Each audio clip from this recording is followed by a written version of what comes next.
The future belongs to those who believe in the beauty of their dreams. A very warm evening to one all present here. I, Lydia Giver of first year MSc Microbiology, will be the moderator for this session. I gladly welcome you all to the fifth session of Kaleidoscope 4.0. Before we proceed into the session, a few general instructions. Kindly ensure your videos are turned off and your microphones are muted at all times for the smooth flow of this event. A feedback form will be posted in the chat box towards the end of the session. It is mandatory for all who have attended it to fill it up. Questions or any queries on the topic can be posted in the chat box, which will be addressed by the speaker in a discussion session. Topic for the session is Genome-wide discovery of translational control mechanism. This evening, it's a pleasure to have Dr. Yoshika amongst us. Dr. Yoshika is an alumni of our college who has completed her BSc in MCZ in the year 2013 and later completed her master's from Vellore Institute of Technology in Applied Microbiology in the year 2015. Ma'am is currently pursuing a postdoctoral fellowship in RNA biology at John Curtin School of Medical Research, which comes under the Australian National University. She has completed her junior research fellowship at ISO Mohali, NIT Rourkela, NCBS, and IISc Bangalore. Dr. Yoshika has rigorously worked on projects like developing techniques to identify etiology in acute fever, and currently is working on the genome-wide discovery of translational control mechanism. Dr. Yoshika was awarded the Annual Scholarship for PhD Studies in 2017. Ma'am was awarded by the Indian Academy of Sciences in 2012 as well as in 2014. Dr. Yoshika has got few of her research publications endorsed by Attila Horvath from ANU and from her co-workers at ISE. We are indeed privileged to have Dr. Yoshika to deliver her talk on the current research project. Over to you, ma'am.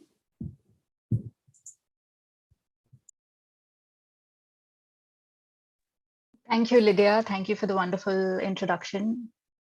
I'll just try and share my screen right now.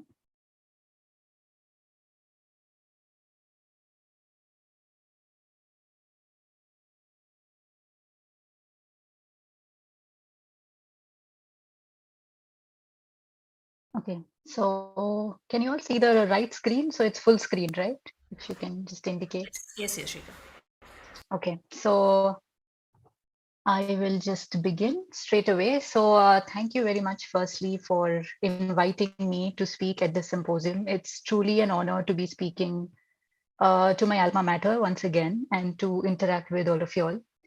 So as rightly pointed out by Lydia, I recently finished my PhD in the lab of Professor Thomas Price, and I started my postdoc with him as well immediately after. And as a lab, we try to address biological gaps in our knowledge in the field of translation and also develop tools and techniques to address these gaps and further employ them for mRNA therapeutics. So in today's talk, I'll mostly walk you through translation as a process, its control, and the tools I developed during my PhD, including some of its applications. So I'll begin with something very simple that I think most of you are aware of, which is the central dogma. Right. So the central dogma is a process by which DNA, which is genetic information, is transformed into proteins in the cells. And we know that it is this protein that performs most of the molecular functions in the cells. So DNA as such requires no introduction. It's a double-stranded molecule, which is built up of nucleotides, and it is transcribed into mRNA and passed on to the cytoplasm, which is basically the cousin of DNA and has similar building blocks as nucleotides, as information stored in them. And it's then translated to protein, which is a polymer composed of amino acids.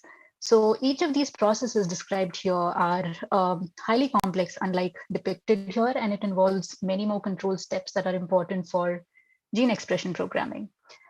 However, translation is the process which is the most regulated step and is considered as a bottleneck in gene expression as such.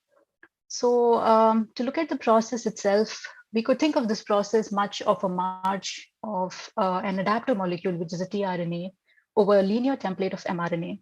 And this template of RNA provides information in form of nucleotides for the synthesis of polypeptides. And it is mostly an iterative process which puts together the polypeptide chain until the end of the protein coding region is achieved. So this certainly is a very nice way of looking at the process and how it could have occurred in the primordial world. But of course, now it is a highly sophisticated and a regulated event which is performed by the ribosome, which stunningly almost catalyzes these events despite its complexity. And to really look at what made this process really complex that it is, we'll really have to understand how the evolutionary processes were fed back into the eukaryotic system. So if we look at the bacterial mRNA here and compare it to the eukaryotic one, we can immediately see that the protein coding regions present in them are far too many. So bacteria usually have multiple protein coding regions and hence is called polycistronic, and they are flanked by the start and the stop codon, each one of them. And they could produce multiple proteins at the given time. And the most magical really element of the bacterial mRNA is the SD sequence or the Shine-Dalgarno sequence, which is just a polypyrimidine tract, which basically has information stored and really guides the ribosome to identify the start codon correctly. In eukaryotes, you could see that the start and stop codon are features which is still well preserved. However, in addition, it also has a 5' cap, very unique kind of nucleotide context, which allows the binding of the translation machinery to it, which then scans through the mRNA. It additionally also features poly A tail, which is usually 30 to 50 nucleotide in length. And the 5' cap and the poly A tail is really important for the stability of the RNA as such. So during the RNA processing steps, if these two elements are not present, the RNA is usually degraded. So it's a kind of like a QC point for the cell as such to eliminate everything that does not have all the elements preserved in it. Excuse me. So what additionally makes this really complicated is also the 5' features present on the 5' UTR. So you have elements such as iris, or which is the internal ribosome entry site, or the RNA binding protein, or sometimes upstream ORF, which is present upstream of the real protein coding region. And what these features really do is, A, they can block the translation machinery. Why they do this or how they do this is something that scientists are, but these are also features that can promote non-cap dependent binding, which means the translation complexes can directly bind to it instead of binding to the cap structure as such. So to also briefly mention a very interesting trivia is that the Shine-Dalgarno sequence was actually discovered at ANU. And this is John Shine, who was at that time a PhD student of Shine-Dalgarno. So really the motivation of my Professor Thomas is to identify a similar sequence in eukaryotes. And the more we look into identifying something similar in eukaryotes, it just amazes us how much there is in terms of complexity and how difficult it would be to just have one feature that would locate the start codon that easily in the eukaryote. So to move forward, the other interesting element, of course, of the translation complex is the ribosome. So the ribosome is an enzyme that catalyzes the whole process, and it is composed of two subunits that you can see, that is small and large. And they are referred to as small and large just based on their sedimentation velocity. So it is the responsibility of the small ribosome, which principally translates the genetic code because it's where the mRNA and the tRNA interact. And the second subunit, which is the large ribosomal subunit, is where the peptide formation occurs, like you can see. And another thing that is to really understand about the ribosome is that principally it is made up of 2/3 of RNA and 1/3 of protein. So it really has a very interesting structure to it, and hence it makes it really complicated. And I'll tell you in the future slides why this is complicated. So the ribosome has 3 binding sites. If you look at the 3 structures for 3 tRNA, so you have the A site, which is the amino acyl site, the P site, the peptidyl site, where the protein polypeptide synthesis occurs, and the E site, which is the exit site. And this crystal structure is also a really good example to see how much content of the ribosome itself is RNA. And another way of really nice way of imagining this is, to look at it sideways. So this is another crystal structure, but from the side of the ribosome. And you can really appreciate how this complex basically allows tRNA and mRNA through this really small passage through a very tight interface. And there usually is a lot of movement in terms of rearrangement and conformation in this event to carry out the entire process of translation. So to look at the processes itself, they can be 4 of them in the entire process. So you have initiation, which is basically how the ribosome is loaded onto the mRNA and its quest to find the first start codon. Elongation, where you have the peptide chain formation. Termination, where it recognizes the stop codon, and ribosome recycling, where the ribosome is dissociated. And while you imagine it, or at least the first time I imagined it, I really thought it would be a step-by-step process, but how it actually occurs inside the cell is in a context of a polysome. So you have a single mRNA and it has multiple ribosomes, right, which is called as a polysome. So this is really an iterative process that happens extremely rapidly in the cells. And this is exactly what makes translation as a process highly energy consuming. So this is an electrogram from an EM, basically like an electron microscope. And you can look at the mRNA with multiple polysomes and how it keeps growing. In addition to all of these factors that I just mentioned, the translation is also facilitated by a lot of internal initiation factors that the eukaryotes possess. And it is really the timely coordination of all these factors that makes a complete polypeptide chain. So some of the key players are, or the most of them are really the initiation factors. And if you compare the core initiation factors in bacteria to eukaryotes, you realize that in bacteria, it's way more simpler. You have about 3 initiation factors, which is this initiation factor 1, 2, and 3. And you do have in eukaryotes homologous initiation factors just to them. However, there are far more many in the eukaryotes apart from just these 3. And this is also something that adds to abundance of control. And these are also really key regulatory properties, which is targeted during cancers for therapeutics or diabetes and other ribosomopathies. And I'll talk about it more in the future slides. But if you look at other processes of translation as such, like elongation, it's pretty much well conserved. It's very similar to what happens in the bacteria. Termination is mechanistically conserved as well. Recycling, again, is very different. Some parts of it, we still don't know how it really happens. And there is a body of work that tries to address some of these aspects.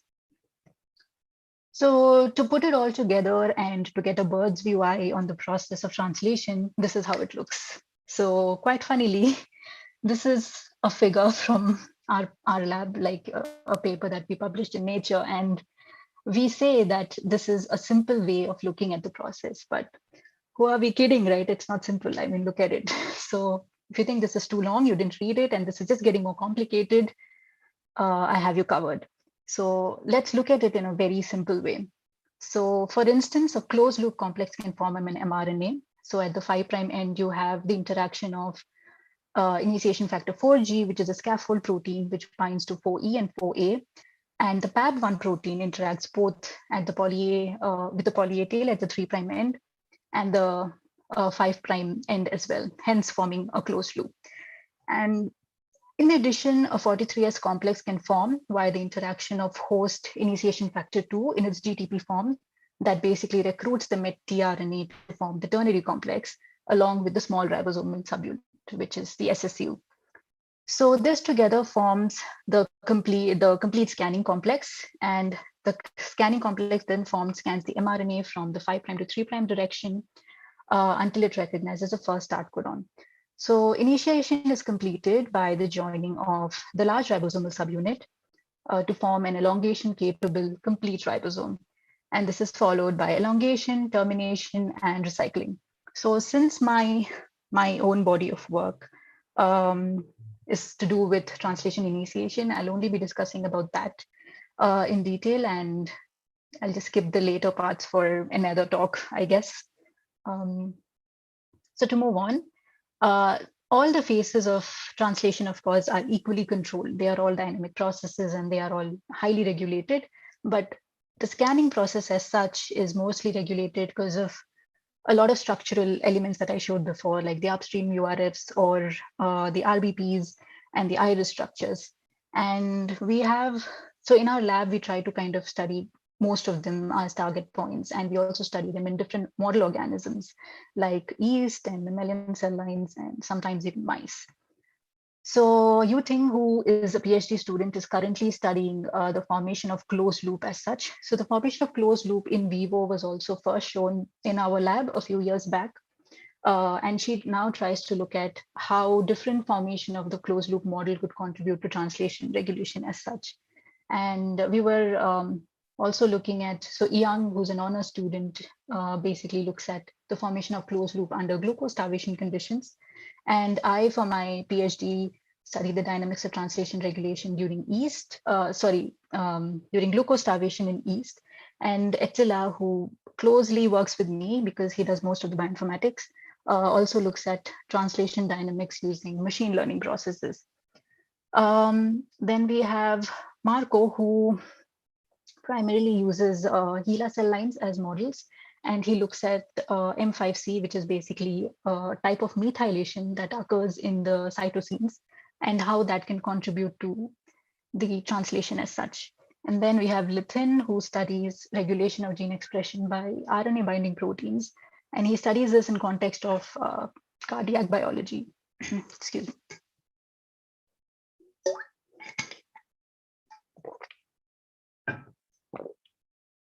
So if we really had to look at why do we study translation? So of course, translation is a really key process and it's really the end goal of the entire dogma.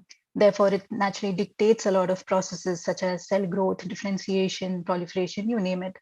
But what are the other effects of it really is that deregulation of translation has been now reported in many cancers for about 2 decades. And also a lot of heritable diseases, neurodegenerative diseases, and the list keeps going long, right? So one of the reasons why we haven't been very successful in addressing any of them yet, or to study these disease models in its completeness, is basically due to the lack of, lack of techniques or lack of studying them in vivo. In vitro studies, of course, we've had it for 40 years now, but in vivo studies have only been developing in the last 8 or 9 years. So that's another motivation to really look at these things now, because we have the technology and really the approach to answer all of them. So next, I would like to kind of walk you through one of the tools that I developed during my PhD. And for this, I used yeast as a model. So why we study yeast is that it's also a eukaryote and it's a complete eukaryote. So the experiments that you do in them is considered in vivo. But apart from that, it's very easy to make any genetic or biochemical kind of modification in them. And their genetic homology is almost 90% to that of human. So it's a very good tool to actually use it. So why glucose stress? So glucose is one of the most important source of carbon in yeast, and it's required for cell growth and proliferation. Therefore, in response to glucose starvation, yeast rapidly shuts down all energy consuming processes, including translation, to maintain energy reserves and to instigate a specific gene expression program. So to optimize gene expression profiles, both transcription and translation is regulated. And transcriptional changes are slower. It's only seen within minutes into starvation. This is because transcription as a process is very slow. It occurs at the rate of 25 nucleotides per second, whereas translation is way more faster, which is seen within a few seconds. That's because translation occurs at the rate of 10 amino acids per second. So the reduction in protein synthesis usually serves as an interlude during which the existing mRNA and the proteins are degraded. And these specialized mechanisms might exist to allow translation of specific genes that is really required for the adaptation to stress. So the questions I designed around it is pretty straightforward. It's basically, I wanted to look at what is the change in mRNA abundance. So what mRNA goes up in order to adapt to the stress and what goes down compared to the non-starved. And which of these transcribed mRNAs or transcriptionally maintained mRNAs are then translated. Oops. Yeah, sorry. Okay. Yeah. So the translation efficiency of this of these transcripts. So the translation efficiency can be usually studied as a proxy for the number of ribosomes that is present on an mRNA. So more meaning that it's more translationally efficient, or it is something that is liked by the cells to kind of translate in terms of adaptation. And what kind of features present on these mRNAs on the 5' UTR could potentially influence this? So that's the other question. So to basically address these questions, we had in mind that we had to develop a technique or a tool or an approach that would answer all of them with one single technique. So the idea was to really have something genome-wide, and that's what my title also says, that we capture all translation intermediates to answer all of these questions in vivo and globally. So that was the only motivation in the beginning. So of course, we resorted to a very well-known technique in the field, which is called Polyzone Profiling. So what happens in this technique is that you add your whole cell lysate of any cells. It could be anything, even bacterial for that instance. And this tube basically consists of sucrose gradient. So it has increasing percentage of sucrose as you move to the bottom of the tube. And once you load your sample, it basically separates your sample based on the sedimentation velocity as well as the size, right? So you'll have lighter molecules on top and heavier molecules at the bottom of the tube. So the goal here is that you load your sample and then you spin your sample at a really high RPM. And this would be possible by using an ultracentrifuge. And we spin the samples at about 40,000 RPM and in vacuum, so that the tubes do not explode midway. And you also have to keep them cold because they are RNA samples, right? And after centrifugation, what you do is you fractionate the tube and you collect the RNA, which is associated with these complexes. So what you see is you'll have most of your free RNA over here, which is not bound to any complex, followed by mRNA, which is bound to small ribosomal subunit, followed by monosomes, and disomes, trisomes, and polysomes. And this is basically an output that you get using the fractionator. And each of these peak is actually indicative of what sample you're collecting, right? And they kind of have preserved characteristics. So even without the labelings, an expert can tell you what is an SSU and what a polysome is. So it's that, efficient and kind of trustworthy as a tool that you can use. And ultimately, what you could do is you can collect individual fractions associated with these polysomes, and then you can kind of resort to a bunch of techniques as listed here, like you could do an RT-PCR, microarray, or RNA-seq, depending on what your biological question is. So if your goal is to really detect the expression of a few genes and you want to see if it's going up or down, then of course you would do an RT-PCR because that's pretty straightforward. And if you want to look at the expression of, say, 1,000 genes, then you could do a microarray, which is a fluorescent hybridization-based technique. Or you could do an mRNA-seq, which is global and is whole genome, which would detect all types of mRNA, all types of RNA, actually, mRNA, tRNA, non-coding RNA, and everything else. And what you could additionally also do is you could do something called an RNA immunoprecipitation, where you bind, where you kind of tag ribosomes or tag initiation factors in these ribosomes, and you pull down only those mRNAs that is associated with them. So that's usually used as a combination.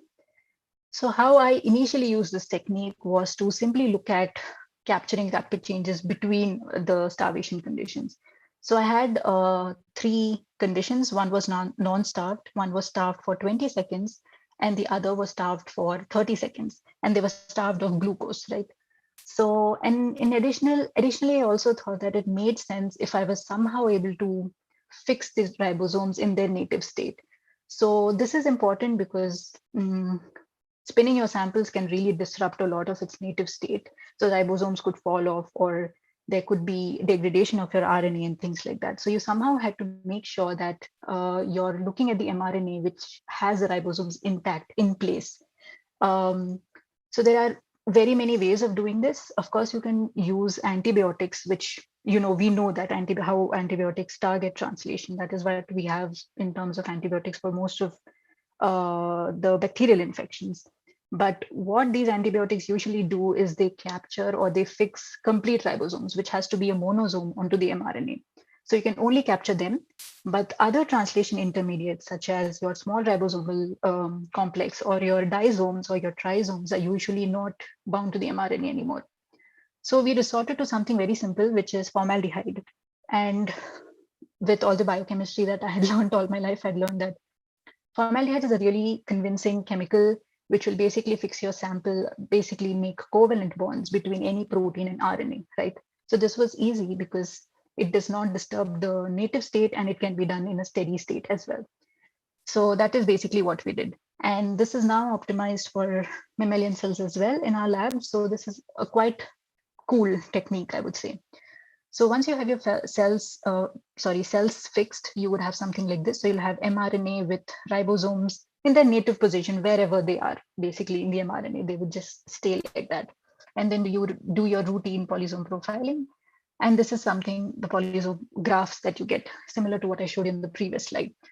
So how do we know that the fixation has actually worked? So you look at the polysomes, which is this part of the graph in both, and you compare non-fixed to fixed, right? And you see that in non-fixed, you have really lower number of polysomes, and they're also lower in the graph, which means that the concentration is also low, not just the number of polysomes. And here they are way more higher and they have a better resolution. So the peaks are way more sharper. So that's how we knew that the formaldehyde fixation as such was working.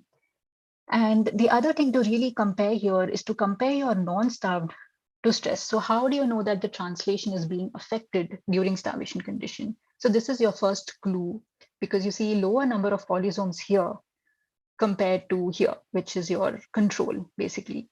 And what's even more exciting is that you see this assembly of polysomes even in 20 seconds. So that was pretty convincing and pretty cool. And we also published some of these findings very recently, last month actually. So what we also did later on was then we moved on. Once I was convinced that, all right, there is really a change in translation during starvation condition, then I started to design a technique to basically address the first three aims that I had discussed. So for this, we designed something called as the TCP-seq, or the Translation Complex Profile Sequencing. It's a mouthful, but yeah, it's a high throughput sequencing technique, and it's also global and genome-wide. So what we do here is the first steps are the same. You fix the cells and of different conditions, and you reverse. So what you basically get is you take half of it and you do a regular RNA sequencing for, they are still deeply sequenced, which means about 100 million reads. And then the other half, you do polysome profiling, but you do it twice. So in the first tube, what you do is you take a really heavy sucrose cushion at the bottom so that you accumulate all densely packed particles. So here dense would be everything that is bound to an mRNA, but with multiple ribosomes, which means that you're collecting only the ribosomes which is translating. And once you do this, then you do an RNase 1 digestion, which yields ribosome protected mRNA fragments, which means in the mRNA, wherever there are ribosomes, RNase digestion would not occur. But wherever there is no ribosome and there is empty space, the RNase 1 would cleave it. The resultant would be something like this. I think you can still see that it's basically a small piece of RNA to which the ribosome is clinging on to. And then this is what you separate again onto the second tube, which would give you complexes associated with small ribosomes, complete ribosomes, and diasomes. And you look at the polysome profiles to make sure that you're collecting the right peaks. And I also looked at them under the grid, under electron microscope, to ensure we were collecting the right samples. So here you have SSUs, which is the small ribosomal subunit. These are the polysomes, basically from here. And these are the ribosomes, your complete ribosomes, and diasomes, which is two ribosomes very closely located, which kind of was restricting the RNase 1 attack. So what you do after this is you collect all these fractions, you extract RNA, and then you make TCP-seq libraries for sequencing. Now, this is basically the novel part of this aspect, right? And this is something that we have recently submitted to a very high-end journal. So I cannot tell you the exact details because we also filed for a patent for this, but I'll tell you broadly what it is, right? So for any sequencing technique, you can modulate a lot of library preparation steps and you can cater to your biological question. But really the aim is that you have RNA, which you have to convert to cDNA, which is what the sequencer can read. And the cDNA that you convert must have two essential features, which is the adapter, which is basically a sequence in reverse complementary to the flow cell in your sequencer, which it detects. If it doesn't have the adapter, the sequencing machine will not detect it. And then you also need to have a barcode. Now, because it's high throughput sequencing, which means you can sequence for 200 million reads, which is a lot, which is the maximum you can do. So how do you tell one mRNA apart from the other once it's in the sequencing machine? That is by the use of these barcodes, right? So that's the end step. And everything in between, what kind of library you want to make, how long should it be, how short should it be, what kind of information it should have, this is all catered to the biological question that you have, which unfortunately I cannot share today, but hopefully the paper will be out soon. And what you do after this is the cDNA is then sequenced. And after sequence is also where the conceptual analysis lies. So what you get after the sequencing is reads. So reads are nothing but small bits of RNA which maps to the gene in the entire genome, right? And then you have to do a lot of QC, which means you first see how many reads you have, map it to the genome, and then you kind of do a lot of alignment. You get rid of things that is not mapping because you have to do all these experiments in triplicates. So, when something matches to something, it has to match in all the three biological replicates, right? And if it doesn't match, then you discard it. So there's a lot of filtering step. And then you can kind of design the pipeline in a way where you can decide what kind of plots or data visualization you want. So do you want heat maps? Would you want meta-gene plots? Or do you want to do a pathway analysis, gene network analysis, a lot of things. So a lot of things can be dictated to it. And most of this, not all of it, but most of it was done by Attila in my lab. So we closely work on this project together. So he's a bioinformatician. And I'll also like to take a moment and really tell you guys that bioinformatics is really the next big thing in genomics or in cancer. So if you are in your bachelor's or your master's and you have an opportunity to learn this, I would recommend learning this very, very seriously. So most of us had to learn it when we started our PhD, and it was pretty complicated. We got there, but I still can't call myself a master in it. But if you have prior knowledge to it, it will be really handy and really useful. And this is also where most of the jobs lie. If you know this, it's an art form it's a skill which is easily transferable to no matter which discipline of biology you are studying, be it cancer biology, genomics, molecular biology, or whatever. So it's really good. So that would be one genuine advice, that you should really learn bioinformatics, computational biology, and statistics. And this will really this will be very, very helpful, irrespective of what you're doing. So to quickly summarize this slide, you have your RNA converted to cDNA somehow, put it in a sequencing, and you get this data. And this data is then analyzed by somebody who can basically work these three together, and you get some magical plots out of it. That's really the beauty of it as such. So the first thing that we usually do is we do a global analysis. So whenever you do any kind of analysis, it's like an inverted pyramid, right? You go really broad, you get a bird's view at what's happening at the entire genome, and then you ask specific questions, and it gets narrower. So you get from 6,000 genes to one gene, and what is this one gene doing, and how interesting is it, and what are the features of it? That's really how you go about it. So for instance, if we had to study this plot, it's interesting. I'll try my level best to convey it properly. But so for example, the top two plots are corresponding to the complete ribosome profile that we just discussed. And this is a pictogram of an mRNA. So this is a 5' UTR, the start, the open reading frame, and the stop codon. And you know that the ribosome is formed only on the start codon, right? After the SSU is recognized, the LSU binds, and then you have the start codon. So it makes sense that most of the footprints that you see here are over the ORF. And you also see these red marks in a periodicity kind of thing. That is because a ribosome reads three codons at one time. So that is why you have this triplet periodicity. And below what you see is, sorry, I forgot to mention that here on the y-axis, you have the footprint length. So this also associates to a certain length, say in yeast. So it's about 28 to 30 nucleotides. And in human beings, in human cells, it's a little bit longer. So it's about 32 nucleotides in length, the ribosome. So this length is the fragment that the ribosome protects, the part of the RNA, right?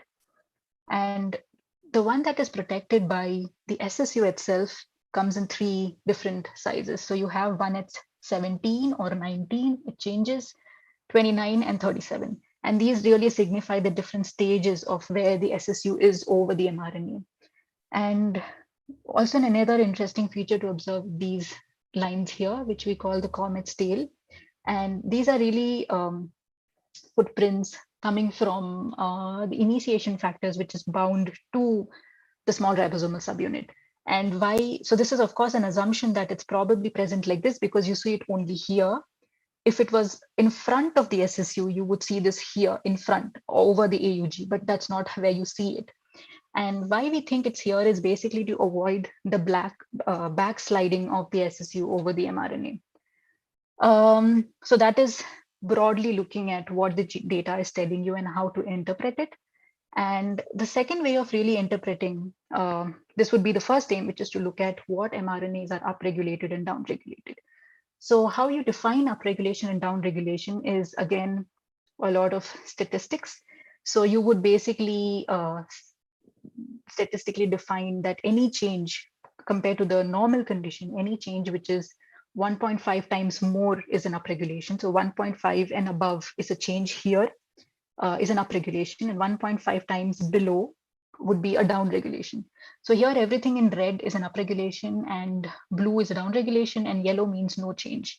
So everything is normalized to non-starved. That is why the non-starved is yellow in color. And in these two conditions, you kind of see a mix of all colors indicating which genes up and down. And these colors here, like the pink, blue, green, and whatever green, signifies genes belonging to a particular cluster. What this means is this set of genes probably perform very similar functions.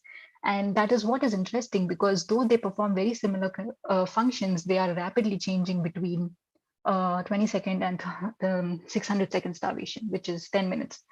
So this is another way of looking at, up and down regulation in genes. And this is a very simple way of doing it. What you can further do is also look at what kind of genes are present in each of these clusters. And this is seen like this, which is called gene ontology. And you can do this for different processes. Here is an example of biological process, but you can also do this for molecular function, cellular component, etc. So this is also a quickly way of looking at, okay, so what's down? So everything that's a metabolic process is down here, and what's up is alcohol and catabolic processes, processes related to transport and ribosome biogenesis. So you can make a very quick conclusion out of this that, because there is no carbon source for yeast anymore, it quickly switches to alcohol as a source. So it's fermentation now. So that's kind of broadly how we kind of analyze the data. And the second aim was to look at which of these upregulated mRNAs are actually swiftly translating, right? So we calculate translation efficiency by really the ratio of ribosomal footprint. So that is mRNA which has ribosome on it divided by the same mRNA. And this is exactly why we do RNA-seq, because you require complete RNA to ensure that whatever you capture by ribosome footprint as an mRNA is also expressed when you do a total cell lysate. So this is basically to avoid any false positives or, an artifact in the technique as such. So this is how you calculate translation efficiency, and you can calculate this for individual conditions and then compare it. So in a similar way, you can plot a heat map, which basically tells you the same thing. And upregulation here would mean that the ones in red are more efficiently translated than the ones in blue. And again, you could do a gene ontology to study which one is up and which is highly translated and which is lowly translated and all of that. So the final interesting aspect of this technique is also to study the 5' UTRs. Now, because you're capturing all the SSUs also, which is bound to the mRNA, you can really look at where on the 5' UTR it is actually bound to. So how you identify this is bioinformatically. So for example, an upstream ORF or an iris element usually has sequence over it or around it, which is very unique. And this is how you identify that, okay, there's an iris element here, there's an upstream ORF here, or there is a lot of GC content before the start codon, right? And you'll always have footprints of this because that's what you've isolated. And this basically answers a lot of questions like how efficient is the recruitment of the translation machinery to the cap, how efficient is the scanning, and is the scanning blocked by an ORF or an iris, and things like that.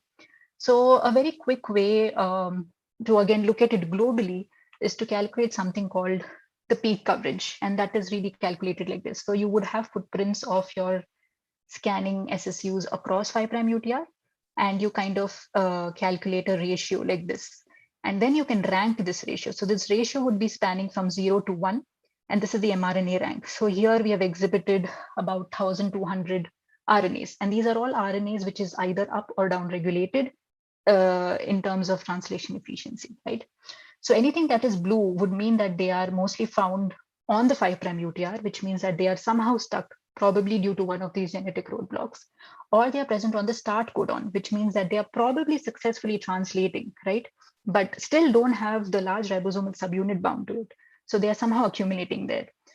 So you can then kind of individually find some examples to look at what is really happening with this mRNA, like what are the structural elements. And that is really what we have done here, right? So you have these two mRNAs, for instance, which has a lot of buildup. So this mountain-like thing basically is the coverage as such. So these are mostly getting accumulated at the start, whereas in PAB1 mRNA, you see that it's getting accumulated over the start site. Now, this is because PAB1 as an mRNA has a lot of A-rich sequences in its 5' UTR. And similarly, GCN4, which is a very well-known example actually, and has about 4 upstream ORFs, and you can see an accumulation of all of them. And in cancer conditions, so in human cells, this is called ATF4, and you see that mostly it uses a lot of upstream ORFs for its translation. So this is how you go from a very global level to individual mRNA level. And these are just some examples that I shared with you. There's of course a lot more analysis we have done, and anybody could do with this kind of data to really answer any sort of translation related questions. So to summarize really the biology, you have control at the level of transcription, where only some of the mRNAs are transcriptionally maintained and the others are degraded. And this transcriptionally maintained mRNAs can also have different levels of translation efficiency. Some are low, some are highly translated as a stress response. And the ones that are lowly translated are usually then selectively degraded. So you can do a confocal microscopy to basically see what is happening to these mRNAs. And we usually find them accumulated in condensates like this. And usually they are stored for some time, which is 30 seconds to 15 minutes in specialized condensates called stress granules, or they are degraded by P bodies, which degraded in P bodies by 5' or 5' to 3' exonucleases. So that is kind of the biological aspect of what you can understand. So broadly, to state this application, what we do in the lab is, of course, we use this technique to study environmental stress.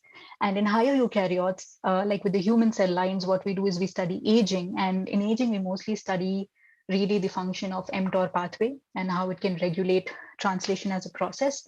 We also use it for cancer therapeutics. So like I was telling you earlier on, that there are some initiation factors. Initiation factor 4A and 2 are really prominent examples, which seem to be very active and important for the process of translation as such. So in cancer, what they do is they target these two initiation factors. They use a drug cocktail to use this too, so that the translation in cancer cells is stopped. And this is something that was recently done in collaboration with another lab in our department. And they did this for prostate cancer, and now their drug is in clinical phase 2 trial. So it's very soon. And ribosomopathies. So in cancer, what also happens is there is high proliferation because of high ribosome biogenesis. So in yeast, how we try to understand this is we make mutations in the ribosome biogenesis genes and see which gene to be turned off so that ribosome biogenesis is low, so that the cancer proliferation can be lower as well. And of course, mRNA vaccines, it needs no introductions. And of course, mRNA vaccines are not just for COVID-19 or for virus attacks, but it can also be made for any other disease, right? You can really design an mRNA, like a synthetic mRNA, and really dictate what protein you want out of it. And this is something that we recently ventured onto and is still under the talks with the government. And we got featured on the article last year for the same. So I'll conclude here by saying that there is a silver lining to the current pandemic. It's really the boon of basic sciences and applications of therapeutic measures.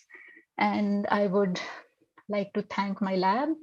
So this is Thomas, my supervisor, who's been an amazing supervisor, and also Nikolai, who supervised me during my PhD, and all the other amazing lab mates that I have.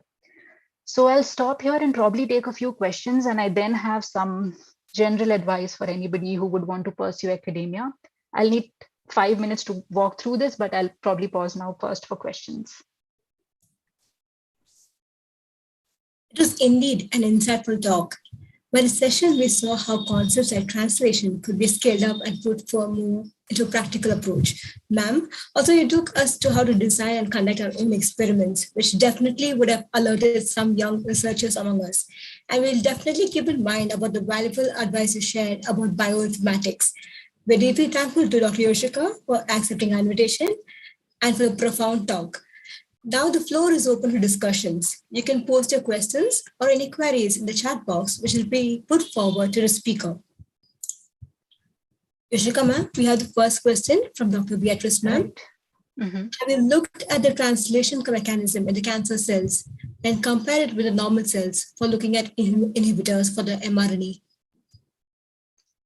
Yes, so the way it's basically done is we know a few key players in terms of translation initiation. So like I was saying, 4A, 4G, so the components of 4F complex and EIF2, they are the main targets because they're also more prone to serine modifications and things like that. So in a normal cell, you would have normal level of translation, but in a cancerous cell, there would be increase in translation because of these factors, because they are easily modified. They are kind of like on a rapid mode of, ongoing translation. That is why we design cocktail drug to target just these initiation factors so that they can be suppressed at least to the extent of normal cells. Thus, I hope that answers your question.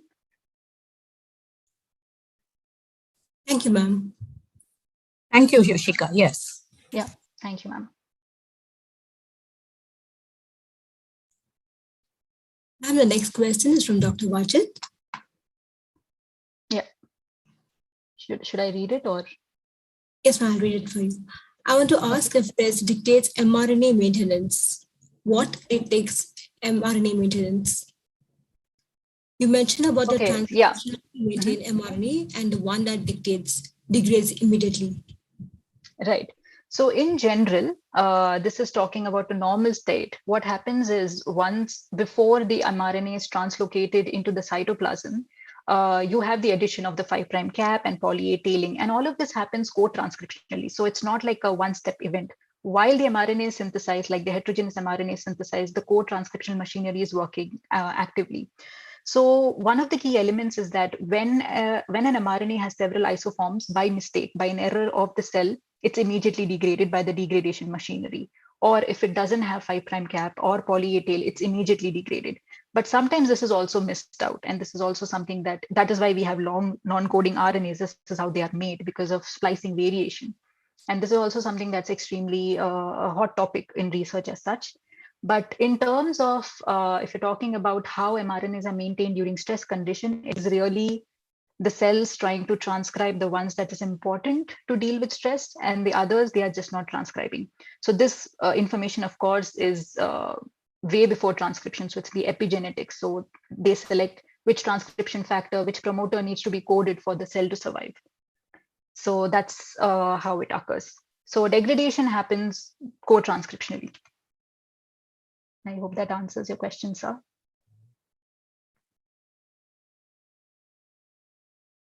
Okay. Any questions from the students? It would be really nice to hear you guys ask something. Could be very basic. Please don't feel shy.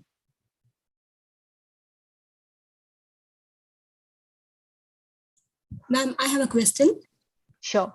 When I was going through your CV, ma'am, you have gone through 4 research fellowships. As a master's student, I would just like to know, how did you maintain your academics with your research fellowship? And can you just explain, ma'am? That is okay. That's a good question. I was going to get to it a little bit later, but I'll try to answer it now. So most of the fellowships that I did was during our summer break. So they are all summer internships. So when you have your semester break, it kind of aligns with it. So you do have a few days of college that I had to miss because they have a limited, they have, I think, the semester break is for a month, I think, but the project itself is usually for at least 6 to 7 weeks. So St. Joseph's was really kind to me to give me that break. But this was all done during the semester break. So it was in no way affecting my academia as such. And the courses or the classes that I missed, the 1 or 2 weeks that I missed, I was able to, of course, compensate for it after I started. So it's really not that difficult. It is achievable. You just have to get some support from your professors, which I know you will get, and really be mentally prepared to come and make up for the missed classes. But it was not challenging. It was really a very refreshing way of looking at science, because the way you learn science in a classroom is very different when you actually do it in a lab. And I recommend it because you'll also know if you're cut out to do research. Now, it's not necessary that everybody would like research. It's a very different way of approach to science. So it's a good way, like these research internships really let me know if or not I like research at all. So it's something that I would recommend everybody to consider. You should all apply, and these are completely funded fellowships. So it's a really good opportunity to know how to design experiments, how a research environment as such is, and all of that. Thank you so much for your response, ma'am. We have another question from Dr. Beatrice, ma'am. The drugs which are inhibitors for use for all cancers? No, so they are right now, the one that I was talking about is for prostate cancer. And something similar is also ongoing for leukemia and skin cancer. That is what I know of. But of course, targets, translation initiation targets for cancers, there are a lot of papers that I've come across, but clinical trials this is what I know of. It's skin cancer, prostate cancer, and leukemia. Thank you, ma'am. We have another question from Sahana. Is epigenetics and central dogma related in any way? Yes, so epigenetics is very much a part of central dogma, because central dogma is nothing but your DNA, RNA, and protein, right? So epigenetics is somewhere in between your DNA and RNA. It basically is what dictates the cell what to transcribe and what not to transcribe. So it is a part of it. And a lot of epigenetic modifications are a result of, results in a lot of discrepancies in the later process, which is transcription and translation, which is equally important. So yes, it is very much a part of central dogma, and it's also an extensive area of research. Thank you, ma'am.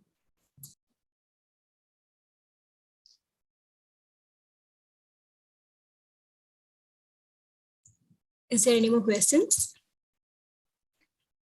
Okay, so I'll move on to the next set of slides, and that'll probably give you all more time to think about if you have any more questions. Is that okay? Yes, ma'am. Okay. So if academia is something that you all want to do, and I'm assuming that most of you all are in your bachelor's and master's, so what I can really start with is for first year students, right? So I sometimes get a lot of emails from first year students, or my friends get a lot of emails from first year students asking what we should do to do a PhD. Firstly, it's too early for you to think about your PhD. You're really in your first year, and you should be focusing on having fun, enjoying your college life, enjoying your coursework, and trying to really understand what kind of courses you like. If it is, because you guys also study 3 different things, right? So it's good to see which one you like more, so that you can develop in your second year. You can think of, okay, this is what I want to do my project in. And if you're very keen to do research, KVPY is something that's pretty good, and I think you can only apply for this in high school or in your first year of bachelor's. So look into it. This was, of course, when I was studying. I don't know if the rules are the same. So try to do that. That would be my advice for the first year bachelor students. If you're in your second year of bachelor's or first year of master's, then I would say that you could apply for research internships. And as rightly asked before about the different scholarships, so these are the Indian Academy of Science basically provides scholarships for 2 months around India. You have the luxury of picking 5 labs, and they will put you in one of the labs that you have picked. And this is open to all central universities, all research institutes across India, which has DBT, CSIR fellowships. So you have a very wide pool to really pick from. And this can also be in any subject, in any basic sciences. So it can be maths, chemistry. So you could be studying microbiology, but you could still want to do a project in physics, say. It's possible because they don't think as basic sciences are two different things. So really there are a lot of opportunities. You can only apply for it 3 times. I applied for it twice and I got it 2 times. So if you apply for it twice and get it, then you can't apply for the 3 times. So 3 times is not many times is what I understand. So really work on your proposal, get some help from your professors, ask them to have a look at it and pick very wisely. And even if you don't enjoy the time in the lab, or if you feel that you have not learned anything new, it's still okay. Just go for it. You get to explore a new city. So think of it like that. Just look at it from a very positive side. And these are some other institutes which also offer summer research internships. You'll have to head to their institute websites to see when they organize it. And in these universities, even if they don't advertise for summer or winter research fellowships, if you like a particular lab, you can write to them directly and ask them if you can join their lab for 2 months, for a month. And if it is somewhere like Indian Institute of Science, which is local for you guys in the same city, you can even coordinate it. You can go there after your college on some days, this Saturday or Friday, whenever you guys have less coursework to do. So you can organize it like that. And they are very understanding because they understand, they're just happy that, you guys want to explore research as an opportunity. So if you're in your final year of bachelor's and master's, I would really recommend doing your master's in India itself. It is master's abroad. A is very expensive. B, it's not very different. The coursework is the same, right?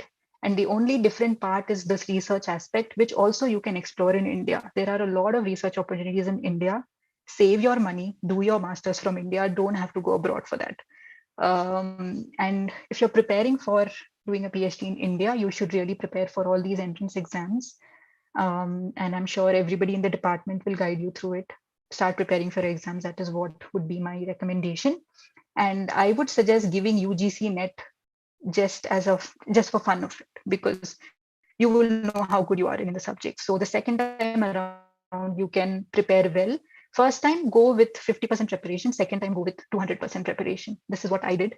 And I did well in the second time rather than the first time. So that is also something that I would recommend.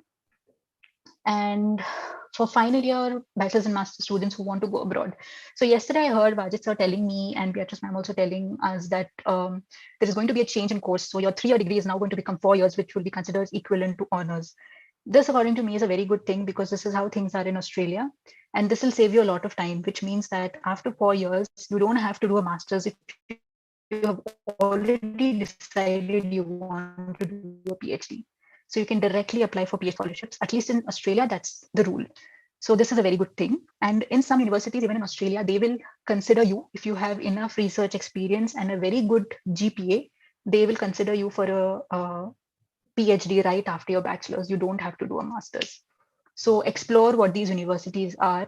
So I would tell you, especially for master's students, that start shortlisting which country you would want to go to if you want to do a PhD abroad, where you would want to study, and start shortlisting labs. Have 50 labs, 10 from each country that you want to go to, and read about them from time to time. I'm not saying do this every day. No, do it once in a month and that's enough. Do this in your final year. And follow their respective labs, what kind of research that they do. These days, most of the academics have something called academic Twitter. They are really active on Twitter, where they post about their work in simple ways for everybody to understand. They also talk about the papers that they have published, and they have informal discussions and all of that. So Twitter is a really good place to follow them informally, and follow them on Twitter and LinkedIn would be my advice. And in Australia now, it has become mandatory to have research experience and publication before you join your PhD. So that is also something to look into. If you have already reached second year of your master's and you have not had any research experience so far, but still want to do your PhD abroad, my advice would be to join a research lab somewhere in India for a year and really get that experience independently and also on paper, so that you can start applying for PhD the following year. And that will also help you a lot. There are also a lot of scholarship opportunities abroad, so these can be from a few months to 1 year. And this is good because you'll have a global exposure. You'll know how research works outside of India. And look into their websites and see if you can apply for them. The application is very straightforward. I did not apply for any of the international fellowships because when I was in India, I wanted to be in India. It was only during when I was in NCBS that I decided that I should do my PhD abroad. So I kind of didn't apply for any of them. But I have some friends who applied, and they tell me that it's competitive, but it's not impossible to make a good application out of it. So I would really recommend trying. And you would also need, sometimes I was not asked for an English test, but sometimes they ask you for it. Some countries ask you, some universities ask you. So look into what your university demands you to have well in advance. Don't keep these things for the last year. And of course, try to apply for a GRF position in India. That's the best way of learning about research. And India is also very, very competitive. So you'll really see how to meet deadlines, how to interact with 10 different people who are in 10 different mindsets. So it's fun. It's going to be a lot of fun. I would really highly recommend for all of you all to try. And if you don't want to be in academia, completely all right, especially in this day and age. There are a lot more you can do in science. Academia is not your only goal.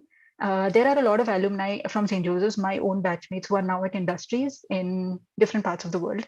So try to get in touch with them, ask them what they would recommend that you acquire as skills that would make your CV really strong, and start working towards it. So this is some advice that I have for all students in general. One is that, with the online system, it's, I think, really difficult to get to know your peers, your seniors, and all of that. But make an effort, because, your seniors probably worked in a lab who could recommend you or would know of other labs which has a position. That's really the fun part of it. I made a lot of friends during my stay in St. Joseph's, and they are friends with me even now. And I think they are the closest friends I have. So making friends during your bachelor's and master's is very, very important. So that really, and discuss what your plans are. If you want to stay in academia, you don't want to stay in academia, and talk about these things with your professors, because they really know the best. They are the ones who guided us, and they'll also be able to guide you. And use social media diligently. And this is really about Twitter, Instagram, and I'm talking about academic, not otherwise, but you can for academic reasons. And one advice I would have is, before, especially if you're going abroad for PhD, a very good lab. But sometimes it's always better to talk to the students of the lab, ask about the supervisor, how you're supervised years of your life doing this. So you want to be in a lab which is good for you, not just physically and emotionally, but also mentally. So you have prioritize just not only if it's like that. And check how the lab that you want to go to is. If they publish in low impact final journals, which is like from 5 to say 50, they should be publishing very frequently, which is almost every year. But if they publish only in journal sooner than that, means it's a very big lab, which is good. So look for these things.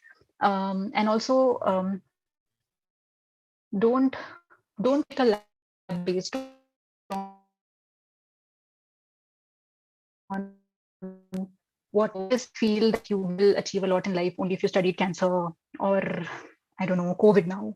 It's not like that. Just see if you find the science interesting, if your lab people, if the people in the lab are nice, if they're spoken to you nicely during the interview and all of that. And this is something that you can ask your supervisor when he's interviewing you. You can ask him, what is the scope of this project? Like, what am I going to learn when I finish my PhD? What are my options when I do a postdoc? So these are some of the interesting questions to ask. Finally, I would like to say that take any advice, including mine, with a grain of salt, because we only speak from our own experiences. So listen to everybody, but decision, whatever you do in life. And in general, try to enjoy your college life. It's really the best time that you can ask for. And I really miss college life, so I can tell you that it's really the best time of your lives. And I will take any more questions that you would have.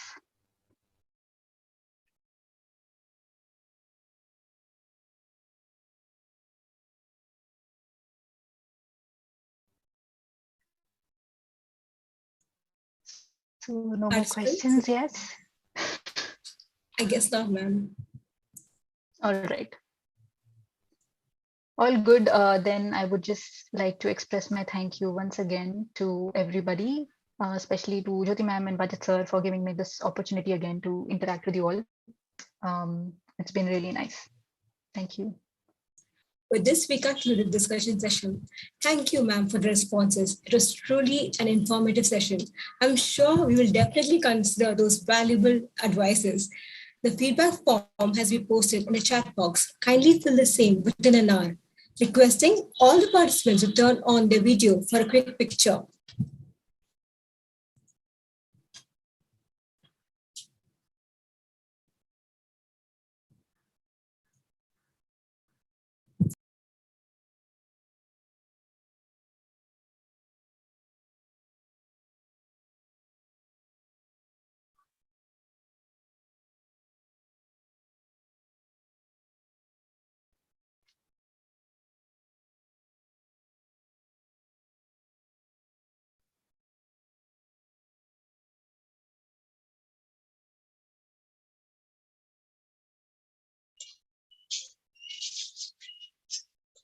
It's quite difficult to wait as there's no one to say cheese and Yeah. pictures done. So just keep smiling till the end. Thank you all. Thank you. Thank you, and thank you for all the comments that I've just received. Thank you very much. Thank you, Yoshika. Yoshika, it was excellent. Yeah. Thank you, sir. And your work that you have done on the guidance, the career guidance was amazing. The way you have gone year-wise, first year, second year, third year, PG. That's a great work that you have rendered to all the students. So thank you for that. Yes, no, all good. And I'm happy to send those slides for any advice that the students might come to you all later. Yes. Thank you for that. Yes. And definitely, I think there would be some students who are really interested to know more about these opportunities. So they might. Please feel free to write to me. I think Jyoti ma'am has my email ID. You can write to me anytime if you have any questions. Yes. Sure. So that was a nice session. Thank you so much. Now, Bidhisha also has joined with us. Hi, Bidhisha. Hi, good. I might look a little sleepy because it's super early in the morning. Hi, good morning. Well, good evening for you guys. You joined a half an hour early. Yes. Hi, Vidisha. I was like, I don't want to be late. So. Okay, that's so nice. How are you, Vidisha? Good. I'm really good. And Yoshika, I joined at the end of your talk, but I think you really advised them very well. So I wouldn't have said anything beyond what you said. So thank you, Bidhisha. That's kind. Thanks. So Bidhisha, what shall we do now? Shall we just start with your session? Sure. Yes. Yeah. We can go ahead. Yeah. Yeah. So we can start with the next session. Anurag, could you just start? Yes, sir. So we have come to our second and the last session for Kaleidoscope. Good evening to all of you present here. I am Anurag Avdhani of third year BSc Microbiology, and I will be the moderator for this session. A few instructions before we start. Please keep your videos off and mics muted at all times. And the questions regarding the session will be addressed to at the end, so please refrain from unmuting during the session. The topic we have for today is called Characterization of Proteins Involved in Bacillus Subtilis Spore Formation and Germination by Dr. Bidhisha Barat. A few words about Dr. Bidhisha. Dr. Bidhisha pursued her bachelor's in St. Xavier's College, Mumbai in microbiology and biochemistry in the year 2011. Later, in 2013, she came to our own institution, St. Joseph's College, to pursue her master's in microbiology. 7 years later, in 2020, she obtained her PhD in the subjects of molecular and applied microbiology at Virginia Tech, USA. A few of her achievements. Ma'am is a recipient of the NIH Clinical Center 2020 CEO Award in recognition of extraordinary and rapid efforts to provide COVID testing to NIH patients and employees. Ma'am has participated in various presentations, and she has also been part of many trainings such as biosafety for research labs and laboratory hazard waste management. She has also procured several grants for her projects. She is also the member of the American Society for Microbiology since 2016.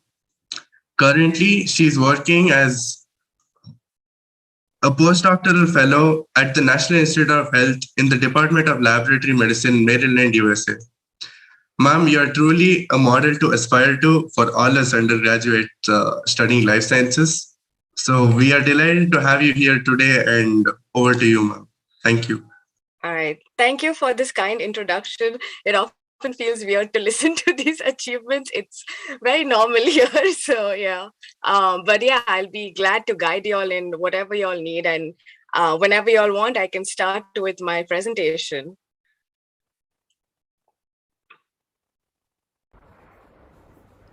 Bidhisha, you can share your screen. I think we can just start with that. Okay, so let me just try sharing my screen.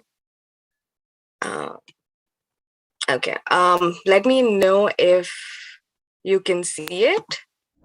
Yes, we can. I'm just gonna try it on a, yes, is it visible? Yeah, yes. Yes, ma'am. Okay, all right. So as it was mentioned, so I was a master's student in St. Joseph's College between 2011 to 2013. And then I came to the US in fall of 2014 to start with my PhD at Virginia Tech.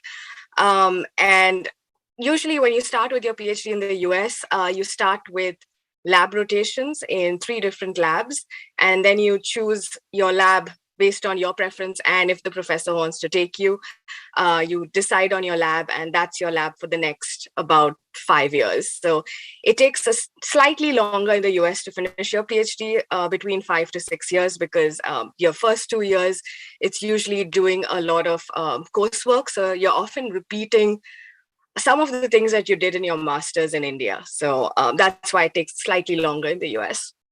All right, so let me start out with my presentation. So as I said, when I joined Virginia Tech, the lab that I chose was Dr. David Popham's lab.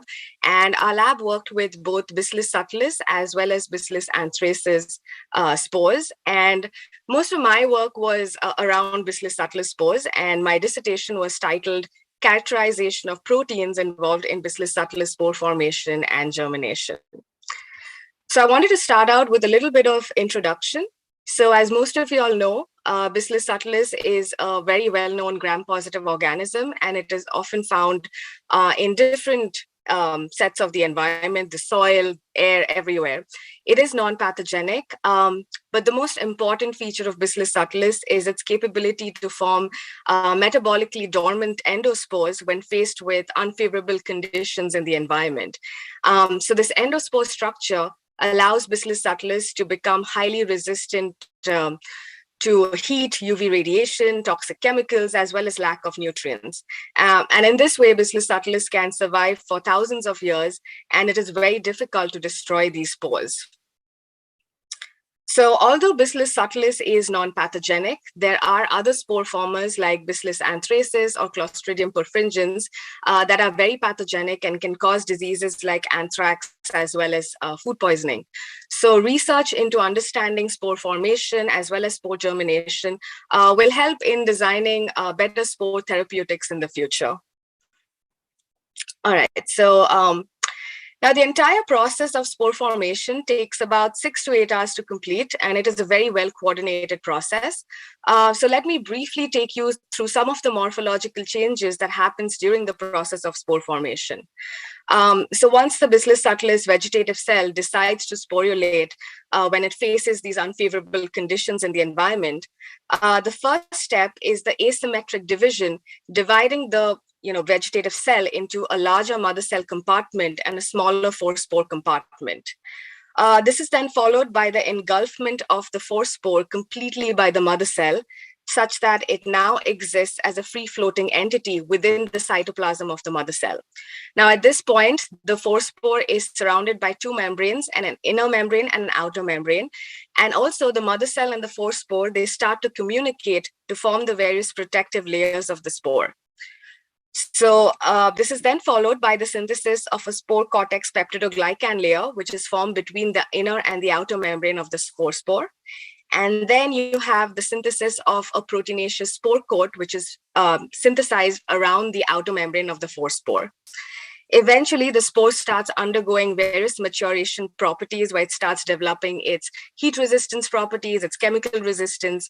And once the spore completely matures, the mother cell lyses, releasing the free spore into the environment. So as I mentioned, the spore has several protective layers that contributes to its resistance properties. But the most important component is the spore core. So the spore core is composed of DNA, RNA, as well as different cations like calcium, manganese, magnesium.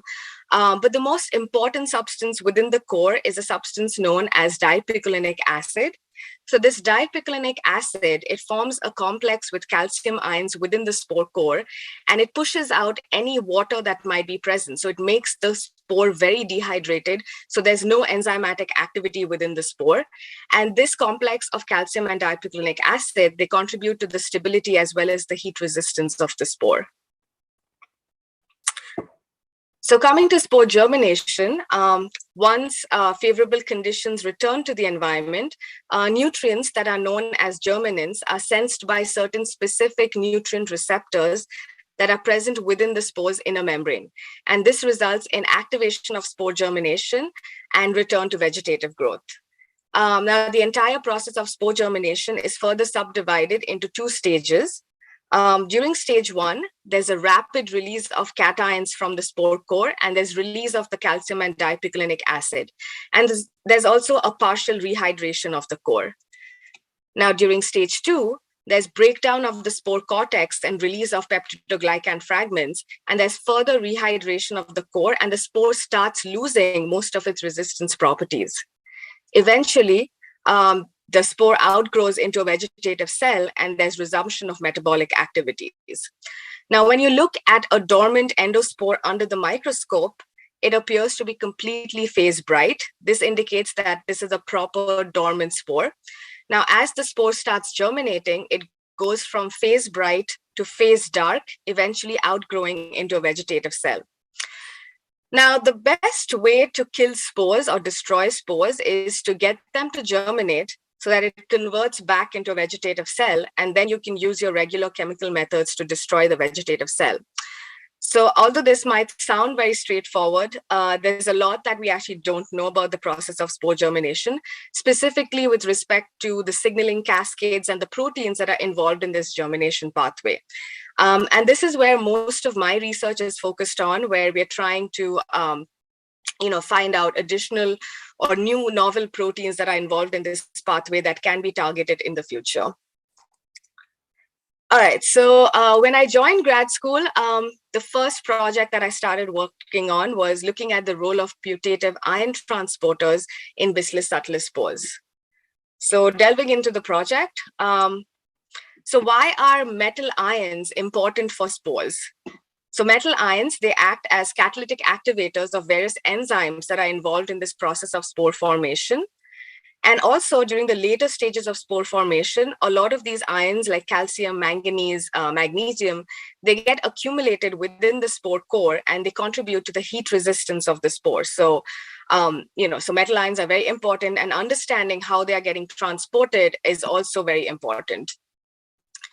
So how did this project start? So when I joined the graduate program, a previous graduate student had done a proteomic analysis of the spore membrane and had identified nearly 100 different membrane proteins, of which 30 of them hadn't been identified in spores before.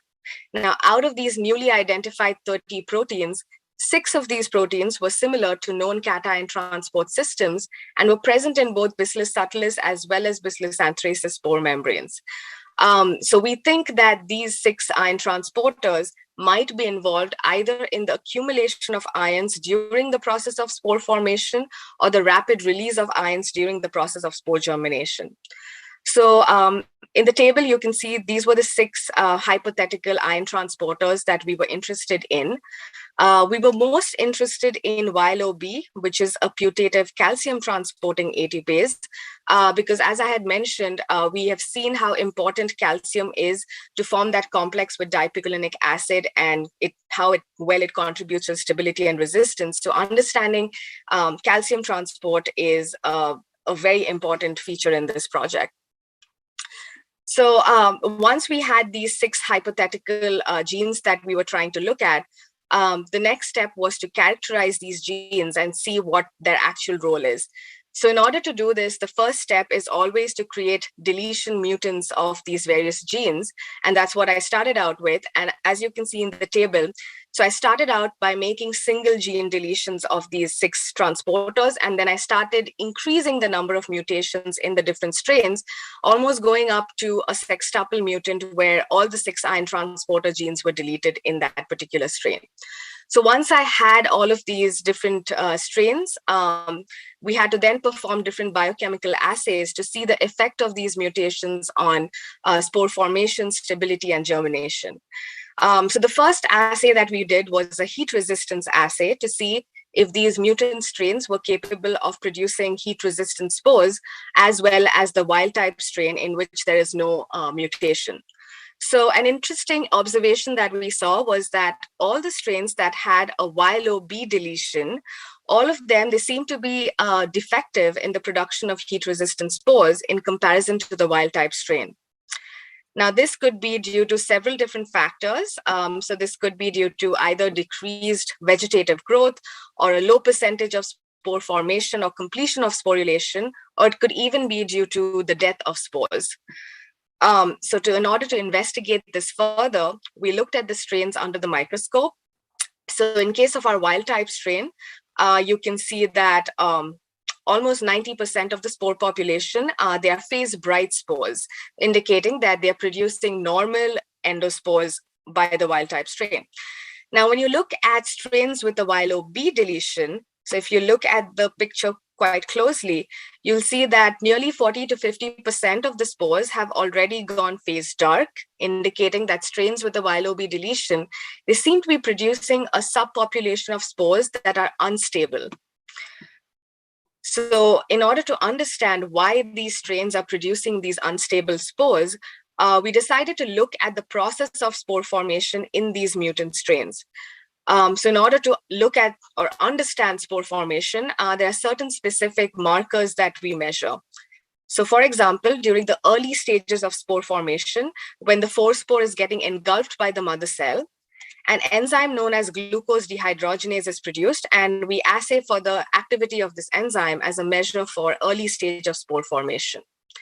Now, as the spore formation continues, during the later stages of spore formation, dipicolinic acid is getting synthesized by the mother cell, and it gets transported into the forespore. And so we assay for the accumulation of dipicolinic acid as a measure for late stage of spore formation. So in order to analyze the effect of these mutations more closely, we decided to focus on 4 strains. So we had our wild type strain, which is our PS832 strain, in which there are no gene deletions. Then we have our 693 strain, which is a strain that has a single gene deletion, deleting the YLOB gene. Then we have the 706 triple mutant strain, which has gene deletions of 3 other iron transporter genes, except the YLOB. And this particular triple mutant strain is phenotypically very similar to the wild type. And then we had our sextuple mutant, the 722 strain, in which I had deleted all the 6 iron transporter genes, including the YLOB gene. So once, so all of these 4 strains were induced to sporulate, and we collected samples at different time points. So when we did the glucose dehydrogenase assay, we see that across all the 4 strains, the timing and activity of glucose dehydrogenase is pretty similar. So this means that looks like these strains with a YLOB deletion, they don't really have a defect in the early stages of spore formation. However, when we look at the DPA accumulation, in this case, however, we see that strains with the YLOB deletion, both the single mutant as well as the sextuple mutant, which is the red and the blue graphs, you can see that they have a slightly reduced accumulation of dipicolinic acid in comparison to the wild type strain as well as the triple mutant. So this suggests that maybe in these strains with a YLOB deletion, they have a slight defect in the uptake and maintenance of dipicolinic acid in these strains. So since I had mentioned that YLOB is a hypothetical calcium transporter, to further analyze whether this is true or not, we decided to use these 4 mutant strains and try to grow them in a minimal media where we add different concentrations of calcium and see how well they produce heat-resistant spores. So you can see that in the first half of the table, when we added 1 millimolar of calcium to the minimal media, all the 4 strains, they're producing similar number of heat-resistant spores. Now, as we reduce the amount of calcium in the media, the number of heat-resistant spores also keeps going down, such that when you add 0 millimolar, so there's no added calcium, at this point, in case of the wild-type strain, the number of heat-resistant spores has gone down to about 20-fold in comparison to what we had seen at 1 millimolar. In case of the triple mutant, this has also gone down about 20-fold. But when you look at strains with the YLOB deletion, the number of heat-resistant spores has gone down much more. So if you look at the 693 strain, which is the single mutant, it's gone down about 50-fold. And in case of the sextuple mutant, it has gone down about 100-fold. So this indicates that maybe in these strains with a YLOB deletion, they have a high affinity transporter for calcium that is non-functional in these particular strains. So to analyze our results further, we decided to look at how much calcium is present within different compartments of the sporulating cell. And we compared this between our wild-type strain and our mutant single gene deletion of YLOB.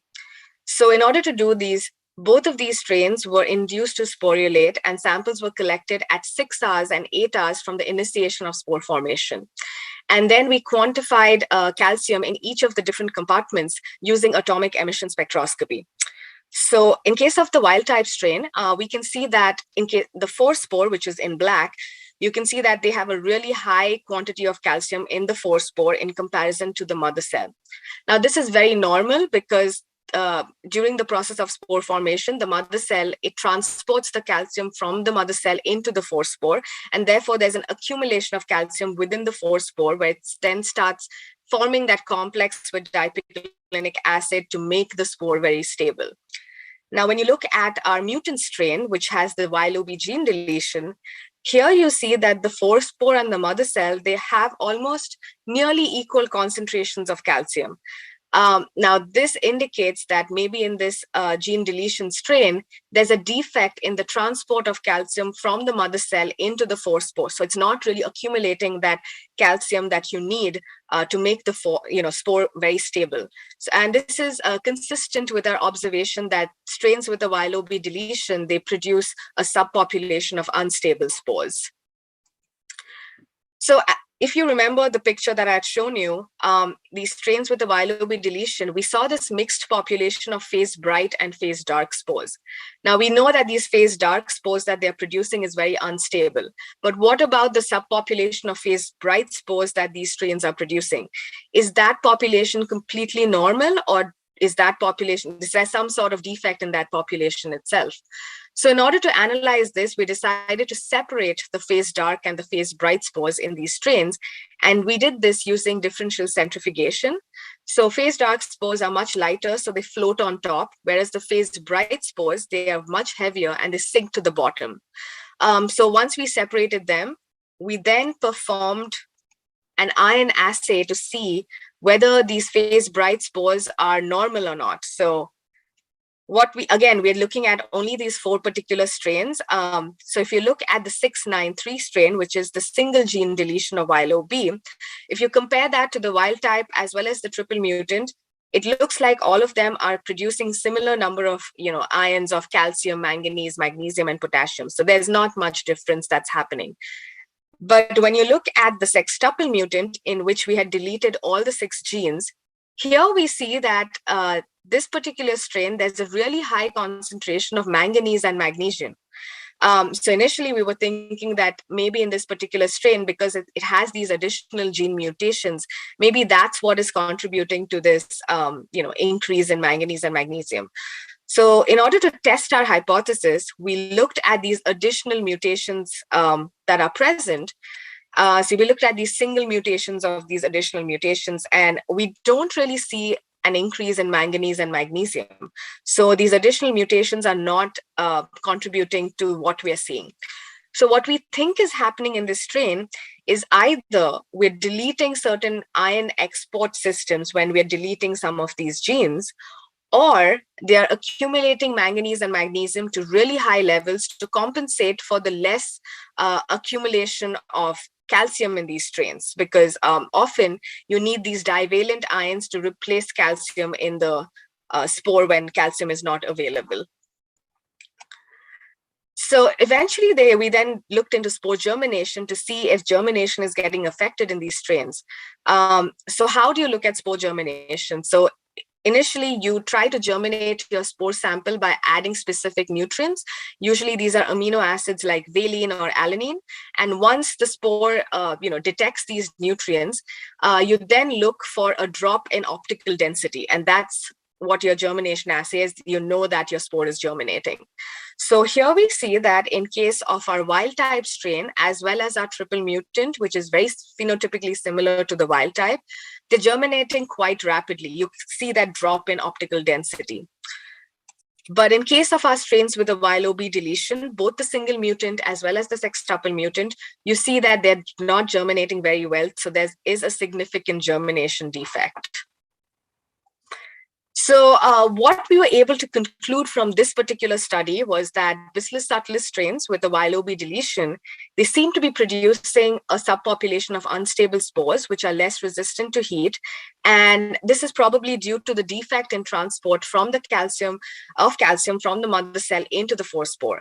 And even the subpopulation of spores that do appear phase bright and they appear to be normal, they're not completely normal because they have a significant germination defect.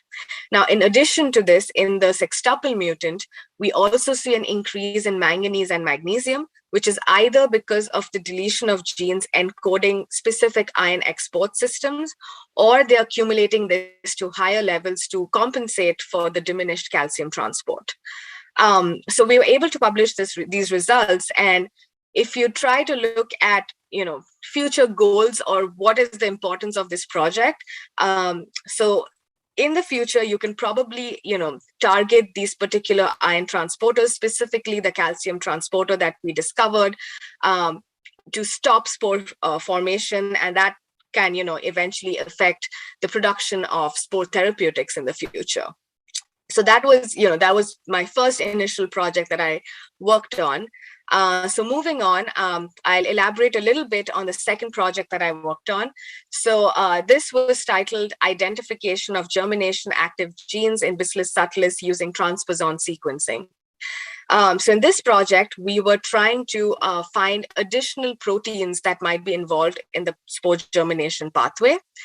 So if you remember, I had spoken about how spore germination gets activated when specific nutrients get are sensed by specific germinant receptors that are present within the inner membrane of the spore. Now, these germinant receptors, there are a number of them, and each of them, they respond to a particular set of nutrients. Now, the most abundant germinant receptor is a receptor known as GER-A, and it responds to valine and alanine, so these particular amino acids. And this is what I'll be focusing on in this project.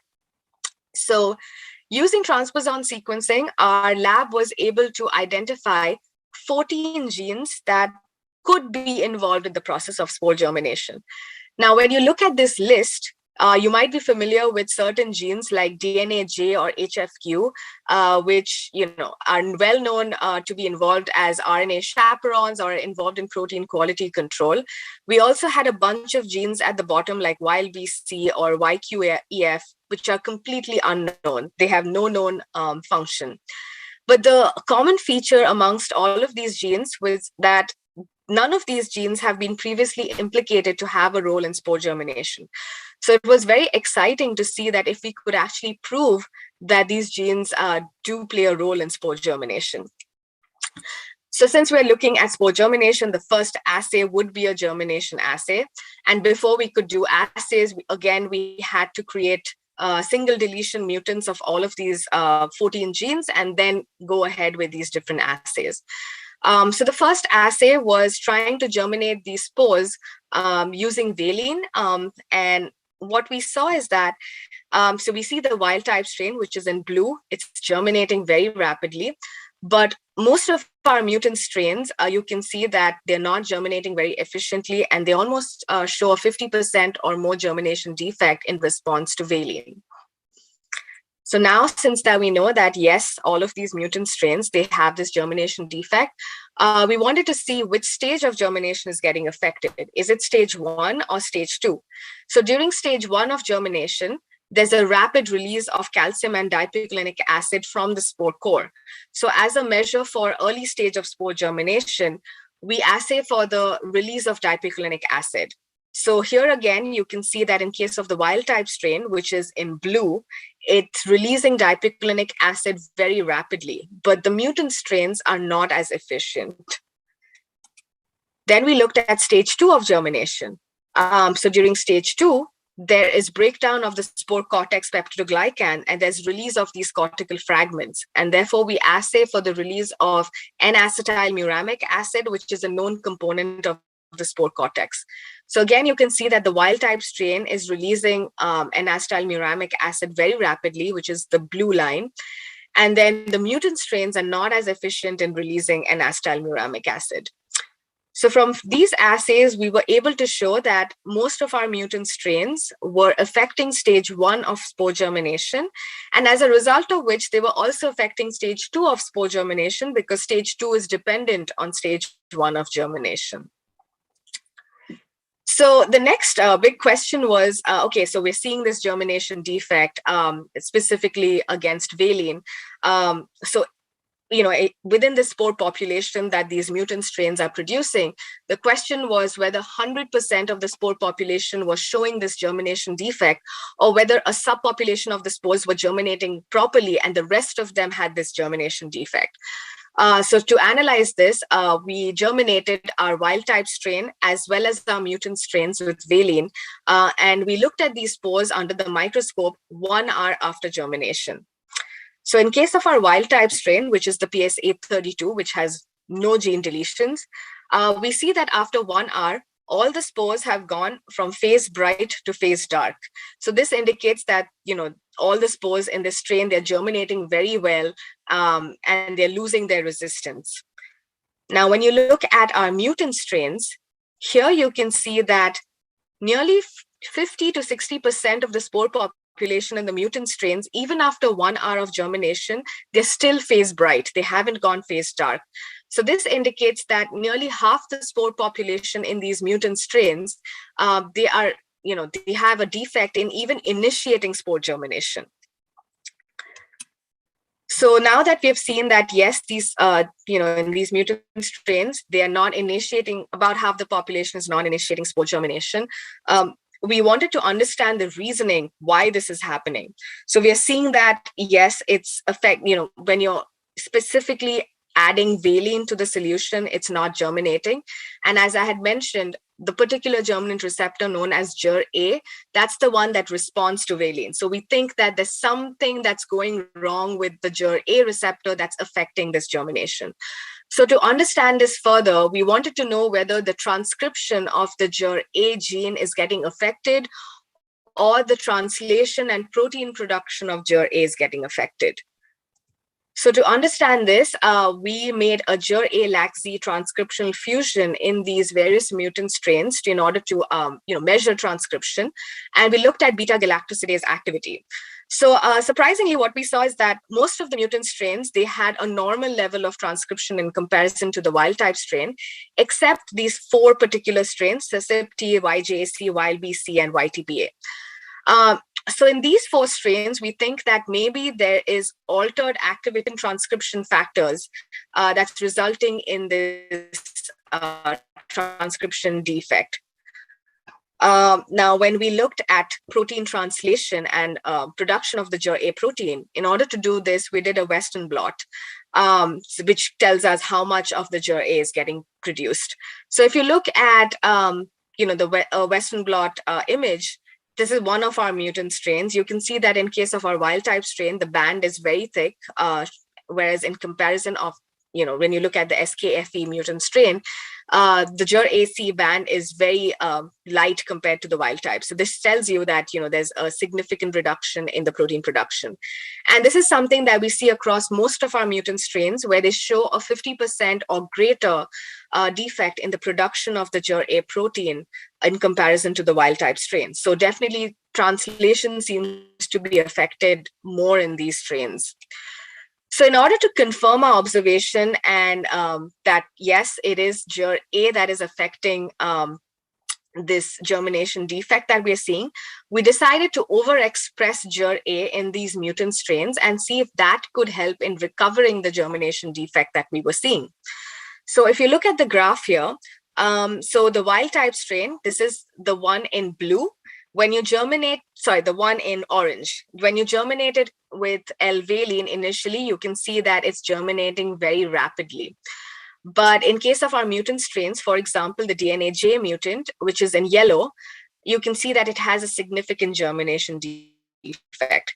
Now, when we overexpress the GER-A gene in this particular mutant strain, now when you look at it, which is in gray, you can see that it starts germinating as rapidly as the wild type strain. And this is something that we see across most of our mutant strains, where when you overexpress the GER-A gene in these mutant strains, they overcome the germination defect and they start germinating as rapidly as the wild type. So this confirms our observation that, yes, the germination defect that we're seeing in these strains is particularly related to the GER-A receptor. So in conclusion, we were able to show that these 14 new genes that we had discovered, yes, they play a role in spore germination by affecting the GER-A receptor function. Obviously, at this point, although we were able to publish the results, our ideal question at that point was, what is the exact mechanism by which these mutant strains were affecting the GER-A transcription and translation? So that is something that I started in the final semester of my PhD, and I had to obviously stop the project because I was graduating. So this is an ongoing project in my previous lab, and they're still working on it. So it'll be really interesting to know, what the exact mechanism is. So I'm looking forward to that result. So that brings me to the end of my presentation, and I was in the Popham labs for about 5.5 years, and none of these projects would have been possible without the collaborative efforts of previous as well as present lab members, as well as all the brainstorming sessions that I had with our committee members to design experiments and things like that. So the big for helping me throughout this PhD journey. So yeah, that brings me to the end of my presentation. I'll be happy to take any questions about my presentation, as well as if you have questions about getting into PhD program in the US. As I'm currently studying in my third year BSc, we just gravitate towards whatever subjects we are being taught currently, like immunology and probably cancer biology, which is all fancy subjects, but and it just goes unattended. And I think now we have to revisit some subjects, because considering we have lot of antimicrobial resistance, it is necessary to identify new drug targets. Yes. And we have to revisit or even look at the things we haven't visited yet. So yeah, I'm glad that you actually brought up antibiotic resistance, because this was my PhD work, but antimicrobial drug resistance in gram-negative bacteria. So, although I did spore work, I went into, it was gram-positive work, and I'm now doing, drug resistance and gram-negatives right now. So yeah, you study something, but you go into something else. So yeah. And certainly makes us more aware of more is there to study, and also lets us know that there is lots more to discover. Yes, absolutely. So, yes. We will now open the session to questions. I have some questions from the chat. Ask first. What techniques did you use for your studies? Okay, so obviously there was a broad range of techniques. So initially, the first project that I was looking at was to even identify these membrane proteins. It was mass spectrometry, which was mainly used. And then after that, we used atomic emission spectroscopy to understand, the amount of ions that is present in these spores. And then fast forward to the second project, to identify these additional genes, we use transposon sequencing to, you identify almost 14 genes that we got. And again, for protein work, we did a lot of Western blot, and for transcription work, we did a lot of gene fusions to do, beta galactosidase assays and things like that. So.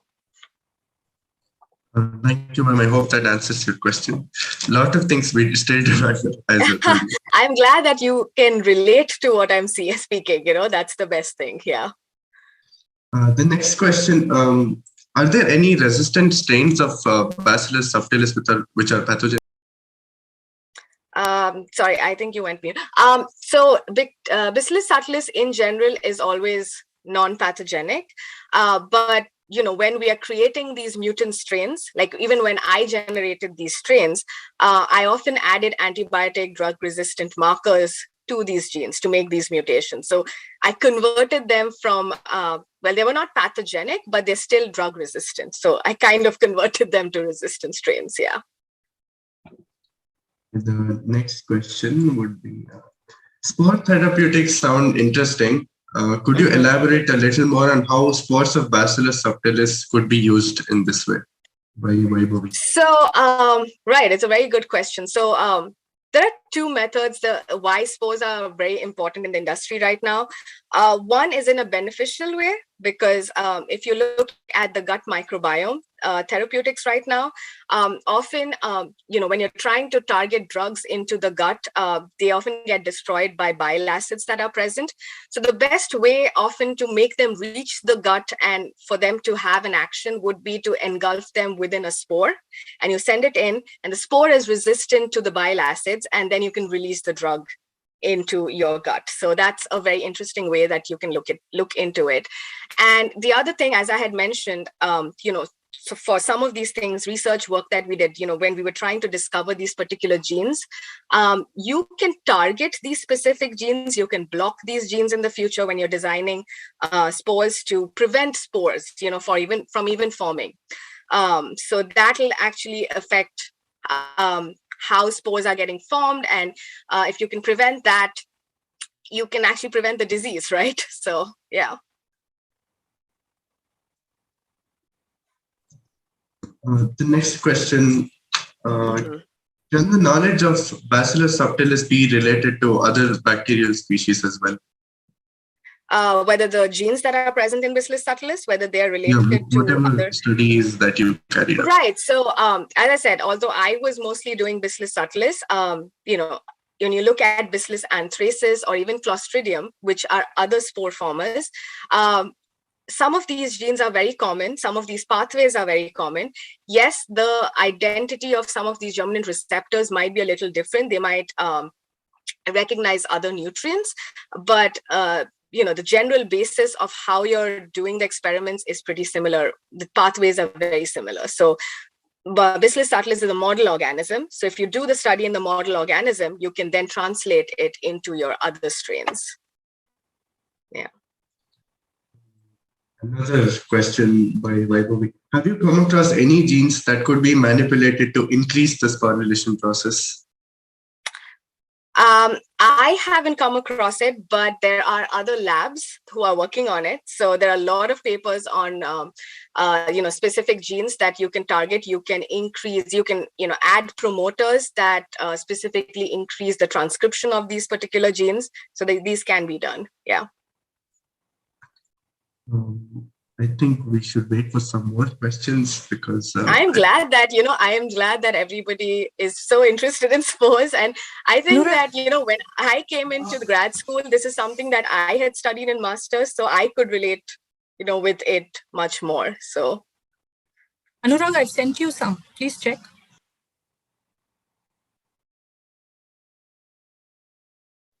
Where did you send it to me, ma'am? Anurag, direct message. Oh, yes. So she asks, Dr. Beatrice Sequeira asks, since you mentioned that the mutants were also like the wild type, wouldn't it become a bioterrorism too? So glad you asked this question. So specifically since it's Bacillus subtilis, it wouldn't really become bioterrorism-based thing. But if I was doing this in Bacillus anthracis, yes, it would be a bioterrorism methods, which is why, although our lab worked with Bacillus anthracis, we worked with attenuated strains. So we took out the toxins that cause anthrax. Our lab, so all of this research in Bacillus anthracis only happens at the military CDC labs in the US, which have biosafety level 4 clearance. We only had biosafety level 2 clearance. So yeah, I don't think I was contributing to bioterrorism, but yeah, it's a very good question. No, because you said you worked even with anthracis. That's why I took yes. Yeah, so we took out our lab had took out the toxins. So we didn't work with the actual, like we worked with an attenuated strain. So yeah. So I don't see any more questions. I think that would be the last one. Can I one. ask one more? Yes. You were talking about food pathogen. It would have been better if you worked with Bacillus cereus than Bacillus subtilis, right? Right. Yes. Yeah, absolutely. You're right about that. But I think because our goal of our lab was more to look into, germination pathway by itself in a model organism first, and then translate it into, these other, which are pathogenic organisms. So I'm sure our lab will probably do that sometime in the future. So yeah, but you were right. For a food pathogen, Bacillus cereus would be the ideal organism. Thank you, Bidhisha. Yeah. Any more questions? I'm guessing they're certainly welcome. Yeah, I mean, if I may just ask another question. Yes. Lovely talk, Bidhisha, but please take this question with a grain of salt. I'm a non-expert, so I'm just going to ask you. Yeah. So, yes. So, for example, in Bacillus cereus, like Beatrice ma'am was just saying, it's an extensively known gut microbiota. It's present there and it becomes opportunistic. And there's a lot of research done even at my university, and they have tried to study a lot of inflammasome activation, which is how it activates innate immunity. So do you see similar activation of inflammasome, and have you identified any toxin that it releases in subtilis as well? Do you think the mechanisms as such could be homologous to each other? Sorry.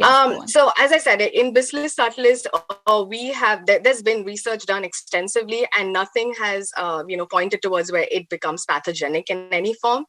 But as you for example, Bacillus anthracis as well. The best way it causes, it's a double-edged sword. So what happens in Bacillus anthracis is that you ingest the spores, and the spore goes inside and it germinates. And that is what causes the disease. So it's a double-edged sword where you need spore germination outside to kill spores, but it's also spore germination once it's ingested that creates the disease. So it's a double-edged sword. So as you said, there is a lot of inflammation, markers that are released when these spores go in, but it's only for these pathogenic strains, not for Bacillus subtilis. Right. And for subtilis, do you think the response is as great as like when obviously the cytokines that might be activated will not be very similar because of the toxins are not present in Bacillus subtilis. So there's no form of like extensive inflammation or cancer like we see in cereus as such. No, So not at Subtilis, but yeah, as you said, like yeah. Sirius, or if anybody's doing research in Sirius or anthracis, that would be a good, good way to look into it. Like look at the inflammation response. Yeah. Right. Thank you, Vidisha. Yes. We have one more question. Could the studies be extended towards a drug in plant diseases? Drug in plant diseases. I am not very sure about that. Because I'm not aware whether these spores really affect plants or not. So I'm not very sure about that. So yeah. I guess that could be the last question we have. So yes, thank you for responding to it. With giving thank you for inviting me. It's like always patience. Good to come back to your university and talk to everyone. So but yeah, I'll be happy to take any questions that you have for getting into universities in the US. I can give you like a brief sort of summary as to what I did to come here, and then you can probably ask me any further questions. So back in, I think, so when I was in Joseph's between 2011 to 2013, as Yoshika mentioned that, research internships play a key role in before you even apply to these things. So during one of our summer internships, I think it was right before I was getting into the second year, I had an internship at CCMB in Hyderabad. And I remember that I had to miss a month of college for that. And Beatrice ma'am and everyone was very kind enough to let me miss that 1 month. And luckily I had amazing friends who sent me notes and, everything. I would have calls with them so that I wasn't missing out on anything. So that time when I went to CCMB, although I was studying microbiology, as Yoshika mentioned, you can do anything, like any project. And CCMB, unfortunately, we didn't really we gave in our choices, but then they gave us what they felt like was important to us. So I was put into a biophysics lab, which worked with NMR and looking at the effect of lead in the mice brain. So it was very different to what I was doing in lab at Joseph's. So that was a very new exposure. And when I came back to Joseph, so then, we graduated. And then at that point, another friend of me, she was Apurva. I think everybody will remember her from class, like all the professors. So both of us were trying to apply to the US for PhD programs. And the main thing at that point was to clear your GRE exam. Without the GRE exam, you can't even apply to US universities. And there would be times where I remember we had practicals in lab. So we would be, some experiment would be going on in lab, and both of us would be sitting and studying for our GRE. And so everybody knew, all of our teachers were very supportive about that. So you definitely need that kind of support. Once we cleared the GRE, it took us about 3 to 4 months to prepare for that. So once the GRE is cleared, you get a score, and based on your score, you can then shortlist universities. Certain universities, come under specific scores. You also had to give the TOEFL exam, which is the English requirement for the US. Again, that you need a particular score to get into that. And again, at that point, during my master's at Joseph's, we did not have a thesis project. I believe now at master's level, you'll have a thesis project that you need to do, which is very good because to apply to these universities, they sometimes expect you to have research experience, papers, or thesis projects. Since I did not have that, I actually took a year break, you can say, because I graduated in 2013. So after graduation, I went to National Institute of Cholera and Enteric Diseases in Calcutta, and I worked for another 4 or 5 months in another lab, research lab, working with E. coli and drug resistance again. So that gave me, so CCMB as well as the NICET experience gave me what I needed to apply. Although I did not have any research papers, it was enough for me to show that I had independent research experience. So once I applied, obviously it's sometimes pretty costly to apply to these schools. Each of these schools have at least $100 is their application fee itself. So it's pretty expensive. So I had to shortlist about maybe 8 universities that I could apply to. And then, you send in your applications, your GRE scores, your TOEFL scores. You need good letters of recommendation. So be nice to your professors. So they definitely wrote some glowing, letters of recommendation. Otherwise, I wouldn't have gotten in. So after that, not all your universities are going to work out. You might not hear back from them. But if you get an invitation for a Skype interview, at that point it was Skype, you know that at least you cleared the first round. So once you get your Skype interview done, then they might extend an offer to you. And usually all of these are completely funded. So as Yoshika mentioned, I would suggest also that do not go for your master's to the US. It's very expensive. Try to go for your PhD program, which is completely funded. So once I got through Virginia Tech, and I left around, so it was 2013 that I worked for a couple of months. So then I left around the August of 2014. That's when I started. And as I mentioned, there were 3 lab rotations. So I rotated in a spore lab, I rotated in a hepatitis C lab, as well as one lab that was actually working with plant pathology as well. So very different labs from each other. But one thing was sure, I was always very focused on microbiology, like bacteria and, organism.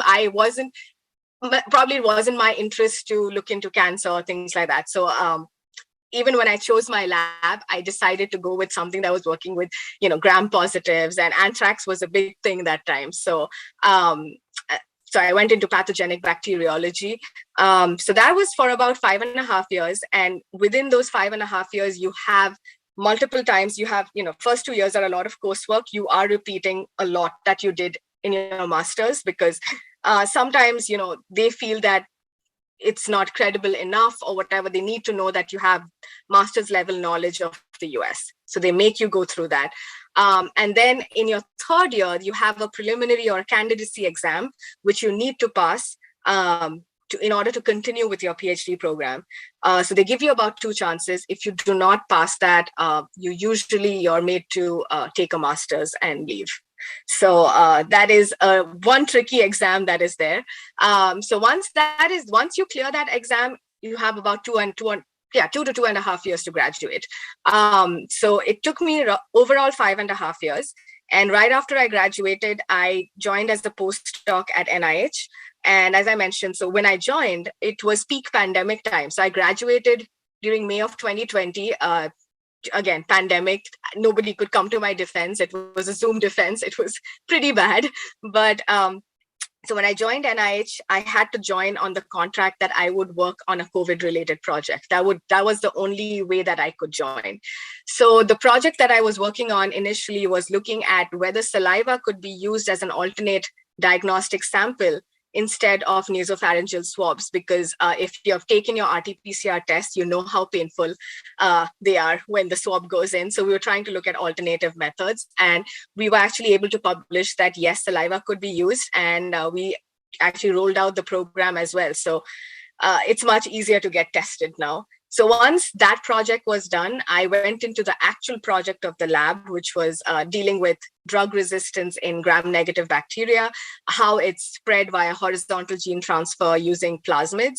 And we were trying to find, other quantitative methods, how we can measure that. So that's something that I've been working on. And hopefully, if you ask me what my next goal is, postdoc is not it's a temporary position. It's not a permanent position. So you have to start looking out for jobs. And you also have visa issues. When you stay in the US, visa issues are much more complicated than, I would say, Canada or anywhere else. They don't like to give you visas. So they give you a student visa for a certain number of years. Then they allow you a work visa related to a student visa for about 1 to 2 years, which is where I'm using that visa. I'm working at NIH right now, but I have to find a job which will sponsor my work visa completely. So that's something that you need to consider. If you're thinking of the US, there's a lot of these aspects that you might have to consider.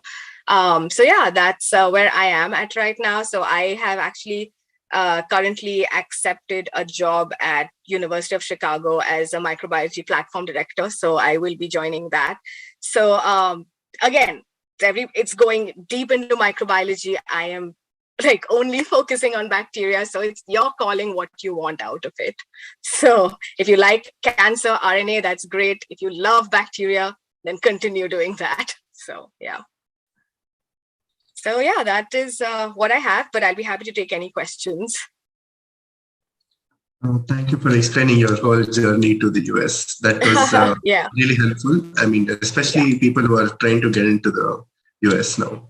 But we have another question from Hamsini. She asks how you applied to the internship in Hyderabad. Oh, okay. So that was actually, again, how Yoshika said, they had announcements on their website when they tell you about, I would say, start looking around March or April. You can apply with your, you need to apply with your CV and your mark sheet and things like that.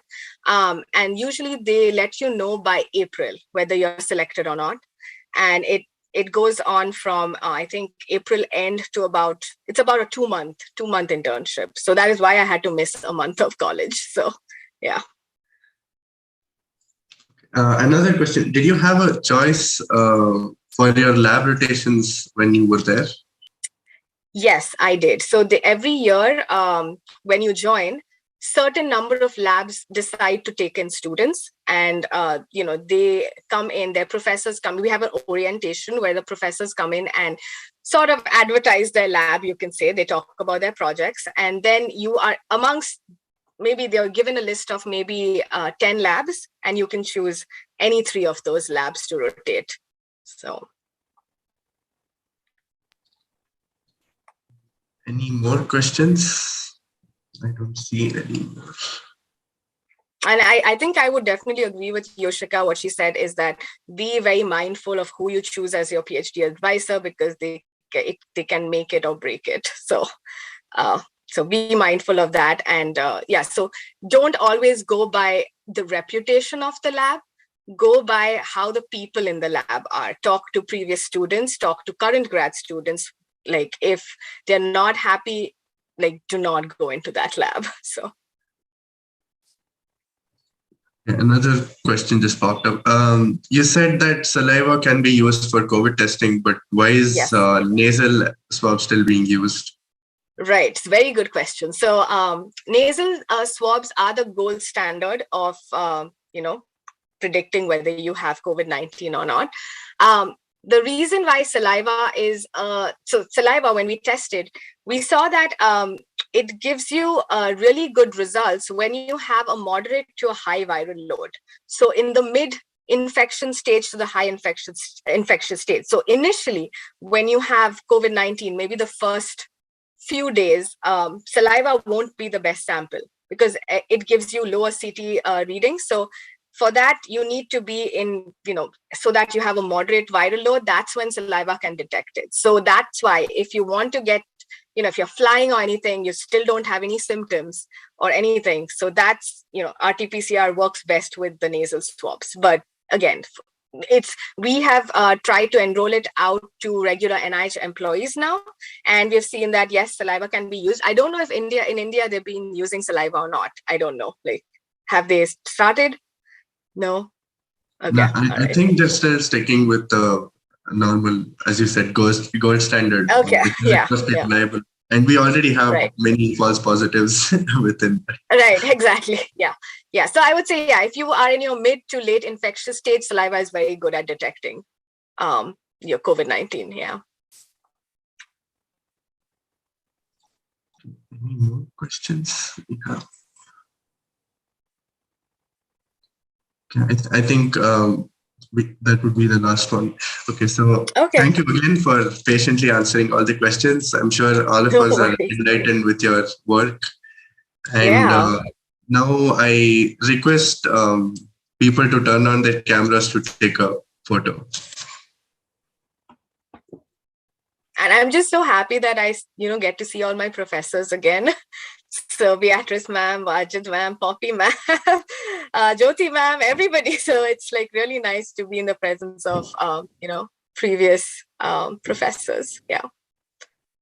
Good to see you, Vidisha.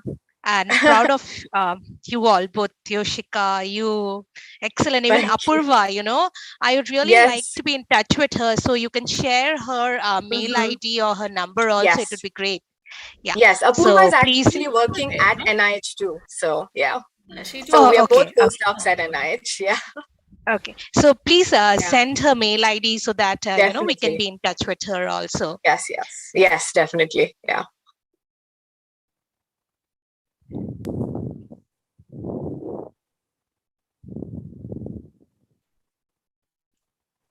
How are you doing? I'm just smiling. Was the picture taken, Anjali?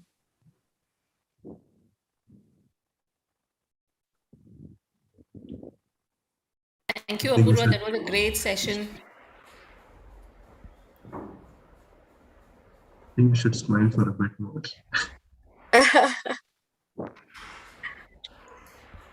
Yeah, and I feel like, definitely spores was something that we worked on even or we studied, at least especially in masters. So it's a familiar topic.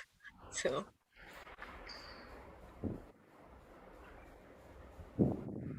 is this the last day of the symposium? Yes, this will be the last talk as well. Okay. The picture was taken. Thank you, everyone.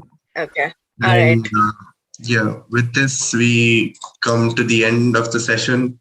I thank you, the speaker, again for accepting our invitation and giving us an enlightening talk, and also for the Department of Microbiology to give me this opportunity to moderate the session, and again the audience for asking questions. So with that, we come to the end of the session and also our event Kaleidoscope 4.0. I hope the audience had an educative experience. Before we all leave, please fill the feedback form posted in the chat box. And now I hand over the stage to Duty to deliver the vote of thanks.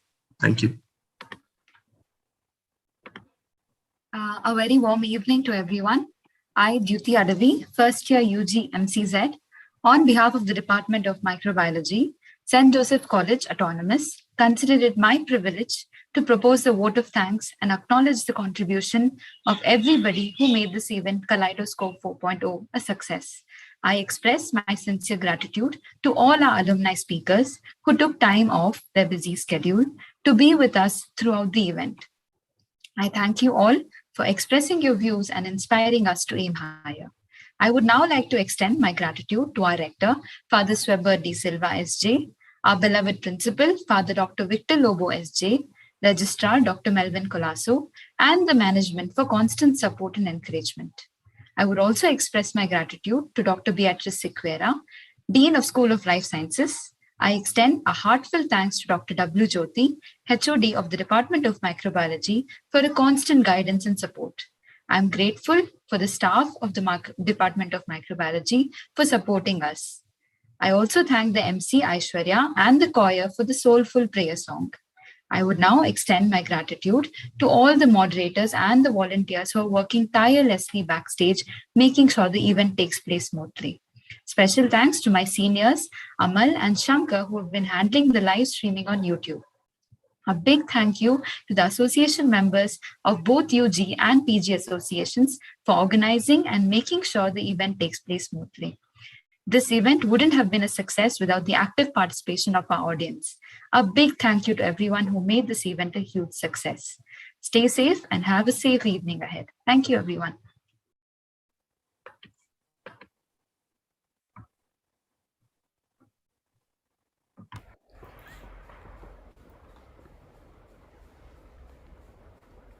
Thank you all. Thank you, everyone. Bye-bye. Thank you, everyone. Good evening and have a great weekend.